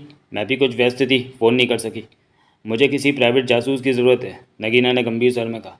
तुम इस बारे में कुछ बता सकती हो? प्राइवेट जासूस? सब ठीक तो है? सब ठीक है तो किसी प्राइवेट जासूस को जानती है? इधर मुंबई में तो नहीं जानती, परंतु 8 साल पहले जब दिल्ली में मेरा अपहरण बदमाशों ने फिरौती के लिए किया था, तो पापा ने उस प्राइवेट जासूस की सेवाएं ली थी। वो मुझे बदमाशों से छुड़ा लाया था। वो हिम्मती और अच्छा इंसान लगा था मुझे, शरीफ भी है। वो चाहता तो मेरा फ़ायदा उठा सकता था, परंतु उसने ऐसा कुछ नहीं किया। उसे कई मौके मिले भी। मिले क्या, मैंने ही दिए मौके। वो मुझे अच्छा लगने लगा था। मुझे विश्वास वाला बंदा चाहिए। वो पूरी तरह भरोसे का है। उसका नाम पता बता। अर्जुन भारद्वाज नाम है उसका। दिल्ली के करोल बाग इलाके में chamber of Jamuna Prasad building की दूसरी मंजिल पर सुपर प्राइवेट डिटेक्टिव एजेंसी के नाम से उसका ऑफिस है। खोल कर उसका फ़ोन नंबर भी बताती हूँ। सोचों में डूबी नगीना ने मोबाइल कानों से लगाए रखा। मिनट भर बाद रातिका की पुनः आवाज़ आई। नोट कर, 98187। रात्रिका ने प्राइवेट जासूस अर्जुन भारद्वाज का मोबाइल नंबर बताया। लेकिन बात क्या है जो तुझे प्राइवेट जासूस की ज़रूरत पड़ गई? ऐसी वैसी बात है तो मैं तेरे पास आती हूँ। सब ठीक है, तू परेशान ना हो। मेरी एक दूसरी सहेली को प्राइवेट जासूस की ज़रूरत है, फिर फ़ोन करूँगी। दिल्ली। दोपहर के 12:30 बजे थे। मौसम बढ़िया था, ठंडी हवा चल रही थी। धूप थी परंतु चुभ नहीं रही थी। अर्जुन भारद्वाज ईस्ट पटेल नगर स्थित अपने घर जगदम्बा अपार्टमेंट से कार पर निकला और 10 मिनट में करोल बाग में अपने ऑफिस जा पहुंचा था। काली पैंट और सफ़ेद कमीज डाल रखी थी। हमेशा की तरह अपने अंदाज में वो चमक रहा था। ऑफिस में प्रवेश करते ही उसका सामना नीना से हुआ, जो रिसेप्शन के पीछे बैठी आज की डांट छाँट रही थी। गुड नून सर, नीना बोली। ये मेरी सुबह, गुड मॉर्निंग, अर्जुन भारद्वाज ने रिसेप्शन डेस्क के सामने से निकलते हुए कहा। आज तो आप बहुत जच रहे हैं। अर्जुन भारद्वाज ठिठका और पलट कर गहरी निगाहों से नीना को देखा। मैं जच रहा हूँ, अर्जुन बोला। हाँ सर, किसी भी लड़की से पूछ लीजिए, नीना मुस्कुराकर बोली। मैं रोज़ ही जचता हूँ, तुम अपनी नज़र मेरे सामने नीचे रखा करो, नहीं तो मुझे नज़र लग जाएगी। आज तो सच में जच रहे हैं, नीना ने अर्जुन पर मोहक मुस्कान फेंकी। अर्जुन ने कुछ नहीं कहा और सामने नजर आ रहे केबिन में प्रवेश करता चला गया। कुर्सी पर बैठा और ड्रॉज खोलकर कुछ कागज़ बाहर निकाले कि नीना ने भीतर प्रवेश किया। हाथ में एक लेटर था। बंसल कहाँ? बंसल, पंडित, किशोर सब अपने अपने केसों में उलझे हुए हैं। सुबह से कोई भी ऑफिस नहीं आया। किशोर और बंसल का फ़ोन आया था परंतु पंडित का तो फ़ोन भी नहीं आया, नीना ने कहा। बंसल और किशोर ने कोई खास बात कही? नहीं। नीना हाथ में पकड़े लेटर को सामने रखती कह उठी। रायसीना रोड से मेहरा साहब का लेटर है। वो लिखते हैं कि मैं अमेरिका जा रहा हूँ। मेरा दिया केस बंद कर दें, लौटने पर बाकी की फ़ीस दे दूँगा। मेहरा का दिया केस बंद कर दूँ? अर्जुन ने लेटर देखे बिना कहा। ये बात तो मेहरा साहब फ़ोन पर भी कह सकते थे, पत्र लिखने की क्या ज़रूरत थी? फ़ोन पर कहता तो मैंने बकाया पेमेंट फ़ौरन लेनी थी, पर वो अभी पैसे नहीं देना चाहता होगा। तभी अर्जुन का मोबाइल फ़ोन बज उठा। हेलो, अर्जुन ने फ़ौरन बात की। मिस्टर अर्जुन भारद्वाज, उधर से नगीना की आवाज़ आई। जी हाँ। आप प्राइवेट जासूस हैं? जी हाँ। करोल बाग में सुपर डिटेक्टिव एजेंसी आप ही की है? बिल्कुल मेरी ही है, अर्जुन ने शांत स्वर में कहा। आपकी कोई सेवा कर सका तो मुझे खुशी होगी। आपका फ़ोन नंबर मुझे रात्रिका ने दिया। 8 साल पहले उसका अपहरण हुआ था तो आपने सब ठीक कर दिया था। मेरा नाम नगीना है और मैं मुंबई से बोल रही हूँ। मुझे प्राइवेट जासूस की फ़ौरन ज़रूरत है। काम दिल्ली में करवाना है या मुंबई में? अर्जुन ने पूछा। मुंबई में। तो नगीना जी, बेहतर होगा कि आप मुंबई स्थित प्राइवेट जासूस से संपर्क करें। मुंबई में भी बढ़िया से बढ़िया प्राइवेट जासूस हैं। मुझे भरोसे का व्यक्ति चाहिए। मुंबई में भरोसे के लोग मिल जाएंगे। रात्रिका ने कहा है कि मैं आपका पूरा भरोसा कर सकती हूँ। मुझे मुंबई बुलाने पर मेरी फ़ीस बहुत ज़्यादा हो जाएगी। मुझे होटल में रुकना होगा और वो खर्चा भी आपका मैं दूंगी। प्लेन से आने जाने का टिकट वो भी मैं दूंगी। मेरे साथ, अर्जुन ने नीना पर निगाह मारी, मेरी असिस्टेंट भी आ सकती है। कोई दिक्कत नहीं, आप जो फीस कहेंगे आपको मिल जाएगी। अर्जुन भारद्वाज ने गहरी सांस ली, फिर बोला। मेरी फ़ीस काम सुनकर तय होगी। अभी ये भी पता नहीं कि आप जो काम कहेंगी वो करना मुझे पसंद आता है कि नहीं। अगर मैं काम नहीं करूँगा तो अभी मुंबई आने जाने की फ़ीस 1 लाख लूँगा। मुझे मंजूर है। मैं 2 लोगों की प्लेन से टिकट ईमेल करा देती हूँ, जल्दी से जल्दी, कि जिस फ्लाइट में सीट मिलेगी उसी प्लेन में। क्या अभी आना होगा? अर्जुन के होंठ सिकुड़े। बिल्कुल अभी। काम अर्जेंट है और ज़रूरी है, ज़्यादा वक्त नहीं है। आप मेरे मुताबिक काम कीजिए मिस्टर अर्जुन, और फीस अपनी मर्ज़ी की लीजिए। उधर से नगीना का गंभीर स्वर अर्जुन भारद्वाज के कानों में पड़ रहा था। मैं होटल ताज में आपके नाम का कमरा अभी बुक करा देती हूँ। आप एयरपोर्ट से सीधा ताज पहुँचे, मुझे फ़ोन करें तो मैं आ जाऊँगी वहाँ। होटल ताज? अर्जुन भारद्वाज के होठों से निकला। अगर पसंद नहीं तो किसी दूसरे होटल में, उधर से नगीना ने कहना चाहा। मेरा मतलब है ताज के कमरे की कीमत बहुत ज़्यादा, उसकी आप फिक्र ना करें। अपने असिस्टेंट का नाम बताइए, टिकट बनाने के लिए नाम की ज़रूरत पड़ेगी। अर्जुन भारद्वाज ने फ़ोन कान से हटाकर नीना से पूछा। मुंबई चलोगी केस के सिलसिले में? आपके साथ तो मैं कुएं में भी छलांग लगा दूंगी। नीना ने लंबी सांस खींची। नीना, अर्जुन ने फ़ोन पर नगीना से कहा, आधे घंटे बाद अपनी ईमेल चेक कीजिएगा, टिकटें पहुंच जाएंगी। ईमेल आईडी बताइए। अर्जुन भारद्वाज ने ईमेल आईडी बता दी। उसके बाद उधर से फ़ोन बंद कर दिया गया। अर्जुन ने मोबाइल टेबल पर रखा और नीना को देखा। क्या हुआ? फ़ोन करने वाली अपना नाम नगीना बता रही थी। पैसे की इसे परवाह नहीं है। हमारे लिए ताज होटल में कमरा बुक कराने जा रही है। इससे फ़ीस में मोटी रकम ली जा सकती है, अगर इसका बताया काम मुझे पसंद आया तो। काम की भी पसंद होती है क्या? नीना ने पूछा। होती है। ज़्यादा गलत काम करने की कहेगी तो मैं नहीं करूँगा। प्राइवेट जासूस अपनी हद से बाहर जा सकता है, परंतु बाहर जाने की भी हद होती है। अगर वो पैसा दिखाकर गलत काम मुझसे लेना चाहती है तो ऐसा नहीं होगा। मुंबई में क्या प्राइवेट जासूसों की कमी है जो आपको दिल्ली से बुला रही है? रात्रिका से उसने मेरा नंबर लिया। रात्रिका कौन? कई साल पहले उसके अपहरण का केस सॉल्व किया था, फिर उसकी शादी मुंबई में हो गई थी। मैं उसकी शादी में भी गया था। मुझे नहीं लेकर गए? बच्चों को शादी ब्याह से दूर रहना चाहिए। अर्जुन भारद्वाज ने नीना को देखा। मुंबई चलने की तैयारी करो, रिसेप्शन पर भी कोई होना चाहिए। देखो तो हमारा कौन सा एजेंट खाली है, जो भी खाली हो उसे बुला लो। सर, अगर आपने काम को इनकार किया तो अभी ₹1,00,000 मिलेगा। फिर मुझे मुंबई ज़रूर घुमा देना, समुद्र का किनारा, उछलती लहरें और चौपाटी पर। तो अगले महीने तनख्वाह तो नहीं लोगी? क्यों नहीं लूँगी, वो तो मेरा हक बनता है लेना। तो मुंबई घूमने का हक नहीं बनता। निकलो यहाँ से और रिसेप्शन के लिए किसी को बुलाओ। नगीना मुंबई से हमारी टिकटें भेजने वाली है, हमें फ़ौरन निकल चलना होगा। वो जल्दी ही फ्लाइट में सीट रिजर्व करवाएगी। अर्जुन ने सोच भरे स्वर में कहा। अर्जुन भारद्वाज शाम 5:45 बजे यानी 5:45 मुंबई के सांता क्रूज एयरपोर्ट पर पहुंच चुका था। 2 दिन पहले ही अर्जुन ने एक बड़े केस से फुर्सत पाई थी और अभी दूसरा काम हाथ में नहीं लिया था। यही वजह थी कि वो फुर्सत में था और नगीना की मुंबई आने की बात फ़ौरन मान ली थी। एयरपोर्ट से ताज होटल के लिए टैक्सी ली और नगीना को फ़ोन करके अपने यहाँ पहुँचने की खबर दी। तो नगीना ने कहा ताज होटल में उसका रूम नंबर 201 है और वह 1 घंटे बाद दूसरी मंजिल की लॉबी में मिलेगी। तब उसने नीली जीन्स और काला टॉप पहन रखा होगा, पहचान लेना। अर्जुन और नीना 50 मिनट में ताज होटल पहुंच गए। नगीना के आने का वक्त करीब था। रिसेप्शन से रूम नंबर 201 की चाबी मांगी तो पोर्टर उनका सामान उठाकर उनकी अगुवाई में चल पड़ा। वे रूम पर पहुंचे, सामान रखा। अर्जुन ने हाथ मुंह धोया, नीना ने भी मुंह धोकर मेकअप किया। 7 बजने जा रहे थे। अब हमें लॉबी में पहुंच जाना चाहिए, वो वहाँ हमारा इंतज़ार कर रही होगी, अर्जुन ने कहा। कौन, नगीना? हाँ, उसी से तो मिलने आए हैं, अर्जुन ने गंभीर स्वर में कहा। उसकी भी सुननी है कि वो क्या कहती है। मैं कैसी लग रही हूँ? नीना एकाएक मुस्कुरा कर बोली। बकवास। क्या? मुझे तो तुम ऐसी ही लगती हो। तारीफ़ी शब्द सुनने हैं तो किसी और से राय ले लो। इसका मतलब मैं बढ़िया लग रही हूँ, नीना मुस्कुराई। रात को चौपाटी चलेंगे, समुद्र के किनारे। हम काम के लिए मुंबई आए हैं, तो घूमने पर पाबंदी थोड़े ना। दोनों बाहर निकले, दरवाज़ा बंद करके लॉबी की तरफ बढ़ गए। अर्जुन भारद्वाज इस होटल में कई बार ठहर चुका था और जानता था कि लॉबी किस तरफ है। साथ चलती नीना कह उठी। एयरपोर्ट जाते समय जब रास्ते में घर के कपड़े लेने गई तो पता है माँ ने क्या कहा? क्या? शादी कब कर रही है तू? तो मुझे क्यों बता रही हो? मैंने तो कभी भी तुमसे शादी करने को नहीं कहा, अर्जुन बोला। मैं तो माँ की बात बता रही हूँ, नीना ने मुंह फुलाकर कहा। घर की बातों को ऑफिस के कामों में मत घसीटा करो। मैं तो शादी की बात कर रही थी। किसके साथ? पता नहीं, नीना सक पका उठी। अर्जुन के होठों पर दबी सी मुस्कान नाच उठी। अपनी माँ से कह दो कि तुम्हारे लिए कोई लड़का देख लें। कह दूँ? शादी करनी है तो कहना ही पड़ेगा। मेरी शादी हो गई तो फिर ऑफिस कौन संभालेगा? कोई दूसरी आ जाएगी। मैंने कई बार आपकी जान बचाई है, कितने केस मैंने आपके साथ सॉल्व किए हैं, नीना याद दिलाने वाले अंदाज में क्या उठी।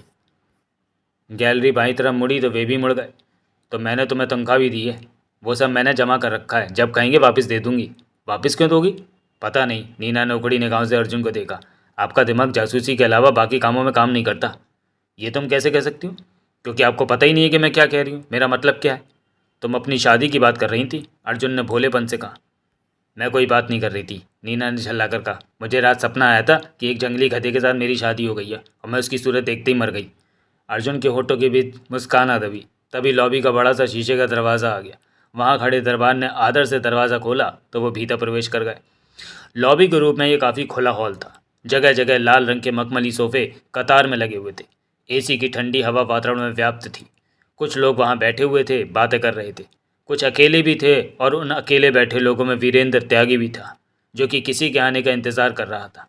वो इसी होटल की दूसरी मंजिल के 212 नंबर कमरे में ठहरा था और इसी लॉबी में किसी को मिलने का वक्त दिया था। त्यागी ने उड़ती निगाह अर्जुन भारद्वाज और नीना पर मारी, फिर नज़रें हटा ली। अर्जुन की निगाह पूरी लॉबी में गई। क्या देख रहे हो? नीना बोली। नीली जीन्स की पैंट और काले टॉप वाली लड़की को। वो आ गई। नीना के शब्द सुनते ही अर्जुन भारद्वाज की निगाह घूमी दरवाजे की तरफ, तो नगीना को नीली जीन्स की पैंट और काले टॉप में भीतर प्रवेश करते देखा। लड़की ज़ोरदार है, नीना धीमे स्वर में बोली, पर मेरे से ज़्यादा ज़ोरदार नहीं है। ना तो मैंने आज तक तुम्हारा जोर देखा है, ना ही उसका, अर्जुन धीमे स्वर में बोला। इस वक्त हम क्लाइंट से मिलने जा रहे हैं, सिर्फ ये बात ध्यान रखो, क्लाइंट सिर्फ क्लाइंट होता है। नगीना ने अर्जुन और नीना को अपनी तरफ देखते पाया। उसके कदम धीमे हो गए, नज़रें उन दोनों पर ही रहीं। वो धीमे धीमे आगे बढ़ी और जब उनके करीब से निकलने लगी तो अर्जुन ने ठोका, madam Nagina? Oh yes, Nagina कहते हुए ठिठक गई। मैं प्राइवेट जासूस अर्जुन भारद्वाज और ये मेरी असिस्टेंट नीना है, अर्जुन भारद्वाज ने मुस्कुरा कर कहा। नगीना ने अर्जुन और नीना से मुस्कुराकर हाथ मिलाया। अर्जुन बोला, आइए वहाँ बैठते हैं। वे तीनों लॉबी के सोफ़ों पर जा बैठे। ये इत्तेफाक ही था कि वे वीरेंद्र त्यागी के पास ही जा बैठे थे। सोफ़ों की पीठें जुड़ी हुई थी। इस तरफ ये तीनों बैठे थे तो उस तरफ वीरेंद्र त्यागी मौजूद था। आपका बहुत बहुत शुक्रिया कि मेरे एक बार कहने पर ही आप मुंबई आ गए, नगीना बोली। मैं आपको क्या कहकर बुला सकता हूँ, नगीना कहिए। नगीना बोली, रात्रिका का कहना है कि आप पर विश्वास किया जा सकता है। अर्जुन भारद्वाज खामोशी से नगीना को देखता रहा। आपने जवाब नहीं दिया मिस्टर अर्जुन। आप पूरी तरह मुझ पर भरोसा कर सकती हैं, परंतु मैं आपके कहने पर भी कोई गैर कानूनी काम नहीं करूँगा। इसलिए मुझे जानना है कि आप मुझसे क्या काम लेना चाहती हैं। प्राइवेट जासूस की हद तो आप जानती ही होंगी। 3 फुट दूर पीठ किए बैठे वीरेन त्यागी के कानों में स्पष्ट शब्द पड़ रहे थे। वो सब कुछ सुन रहा था। आपको ये वादा करना होगा कि मैं जो कहूँ उसे आप हर स्थिति में गुप्त रखेंगे, बेशक आप मेरा काम करें या ना करें। ये वादा है, अर्जुन बोला। नगीना जी, नीना तुरंत कह उठी, अगर हम काम को इनकार करते हैं तब भी आपने 1 लाख रुपया देना है। अपने साथ लाई हूँ वो लाख रुपया। ऐसा हुआ तो अभी आपको मिल जाएगा। नगीना क्या उठी। वो गंभीर थी। सबसे पहले तो मैं आपको बता देना चाहती हूँ कि मैं देवराज चौहान की पत्नी हूँ। देवराज चौहान कौन? क्या क्या बिजनेस है देवराज चौहान का? अर्जुन भारद्वाज ने पूछा। मैं डकैती मास्टर देवराज चौहान की बात कर रही हूँ मिस्टर अर्जुन। वीरेन त्यागी के कान खड़े हो गए। अर्जुन भारद्वाज बुरी तरह चौंका। नीना ने अर्जुन की बाह पर हाथ रखकर दबा दिया। डकैती मास्टर देवराज चौहान? वो तो खतरनाक डकैती मास्टर है। वो साधारण इंसान है आपकी तरह। आप प्राइवेट जासूस हैं, वो डकैतियाँ करता है। मैं उसी की पत्नी हूँ।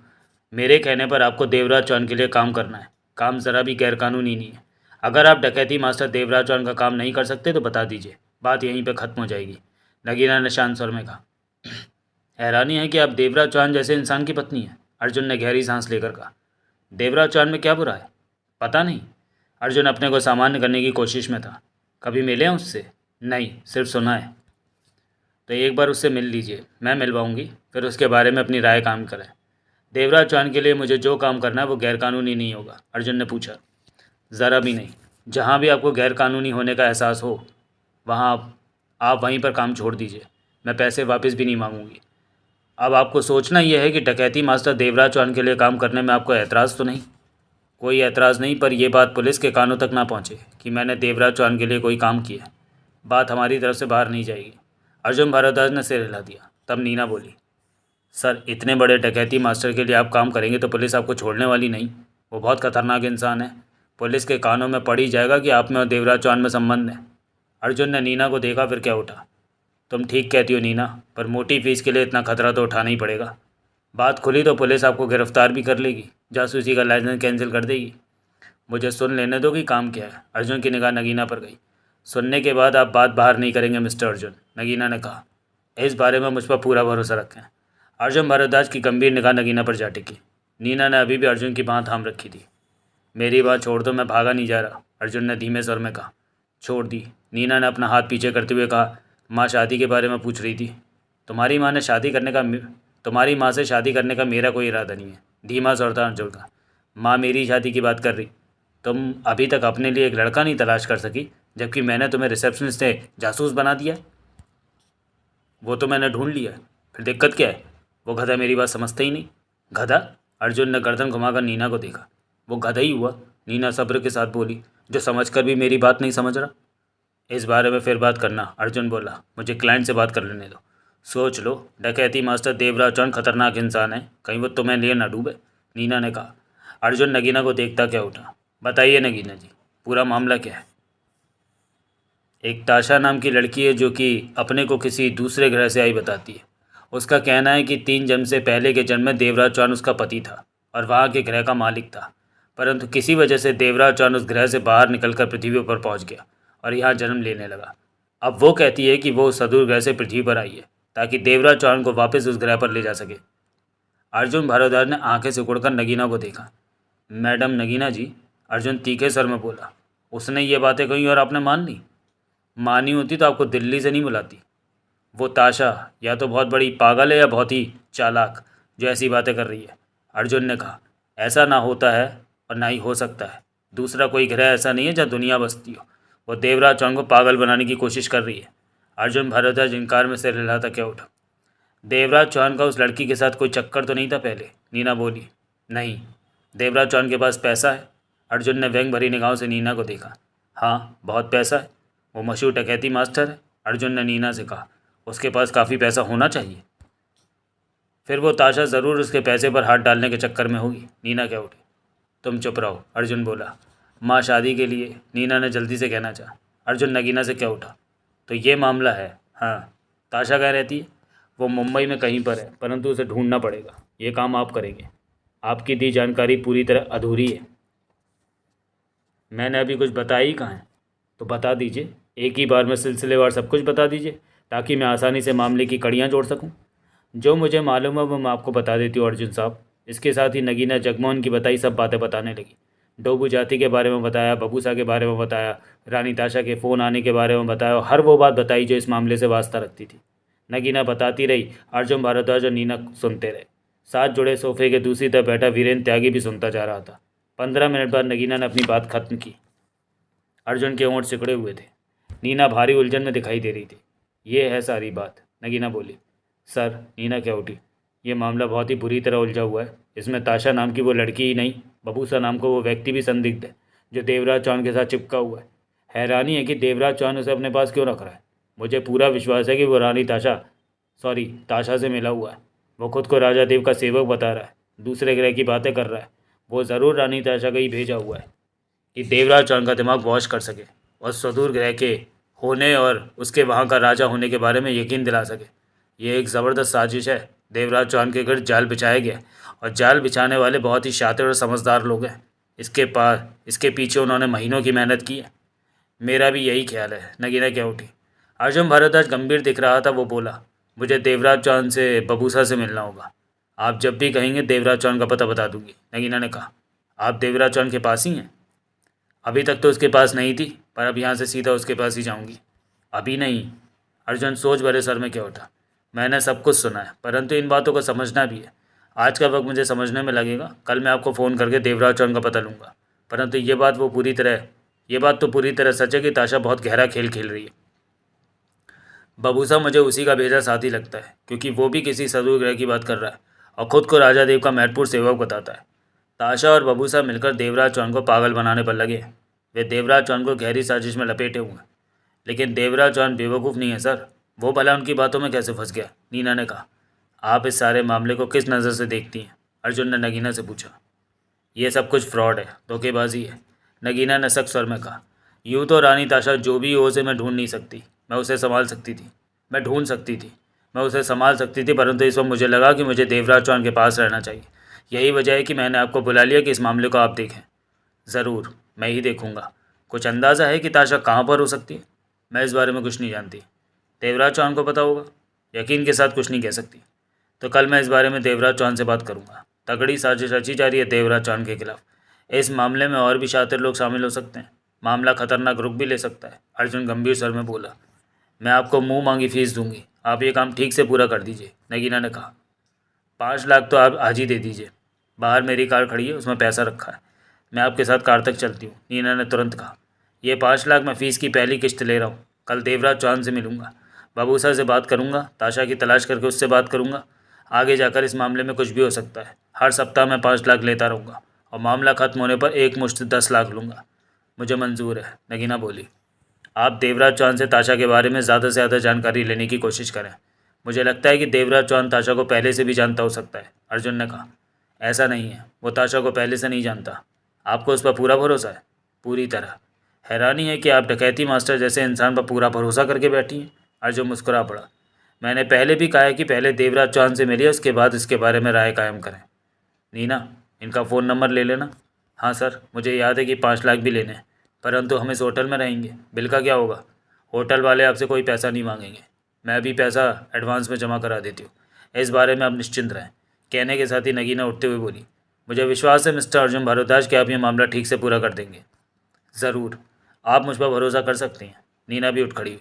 देवराज चौहान को पता है कि आप इस काम के लिए मुझसे बात कर रही हैं? उसे नहीं पता। तो क्या उसे एतराज़ नहीं होगा कि मैं इस मामले में दखल दे? अर्जुन साहब, मैं उसकी पत्नी हूँ और उसने मुझे सारे हक दे रखे हैं।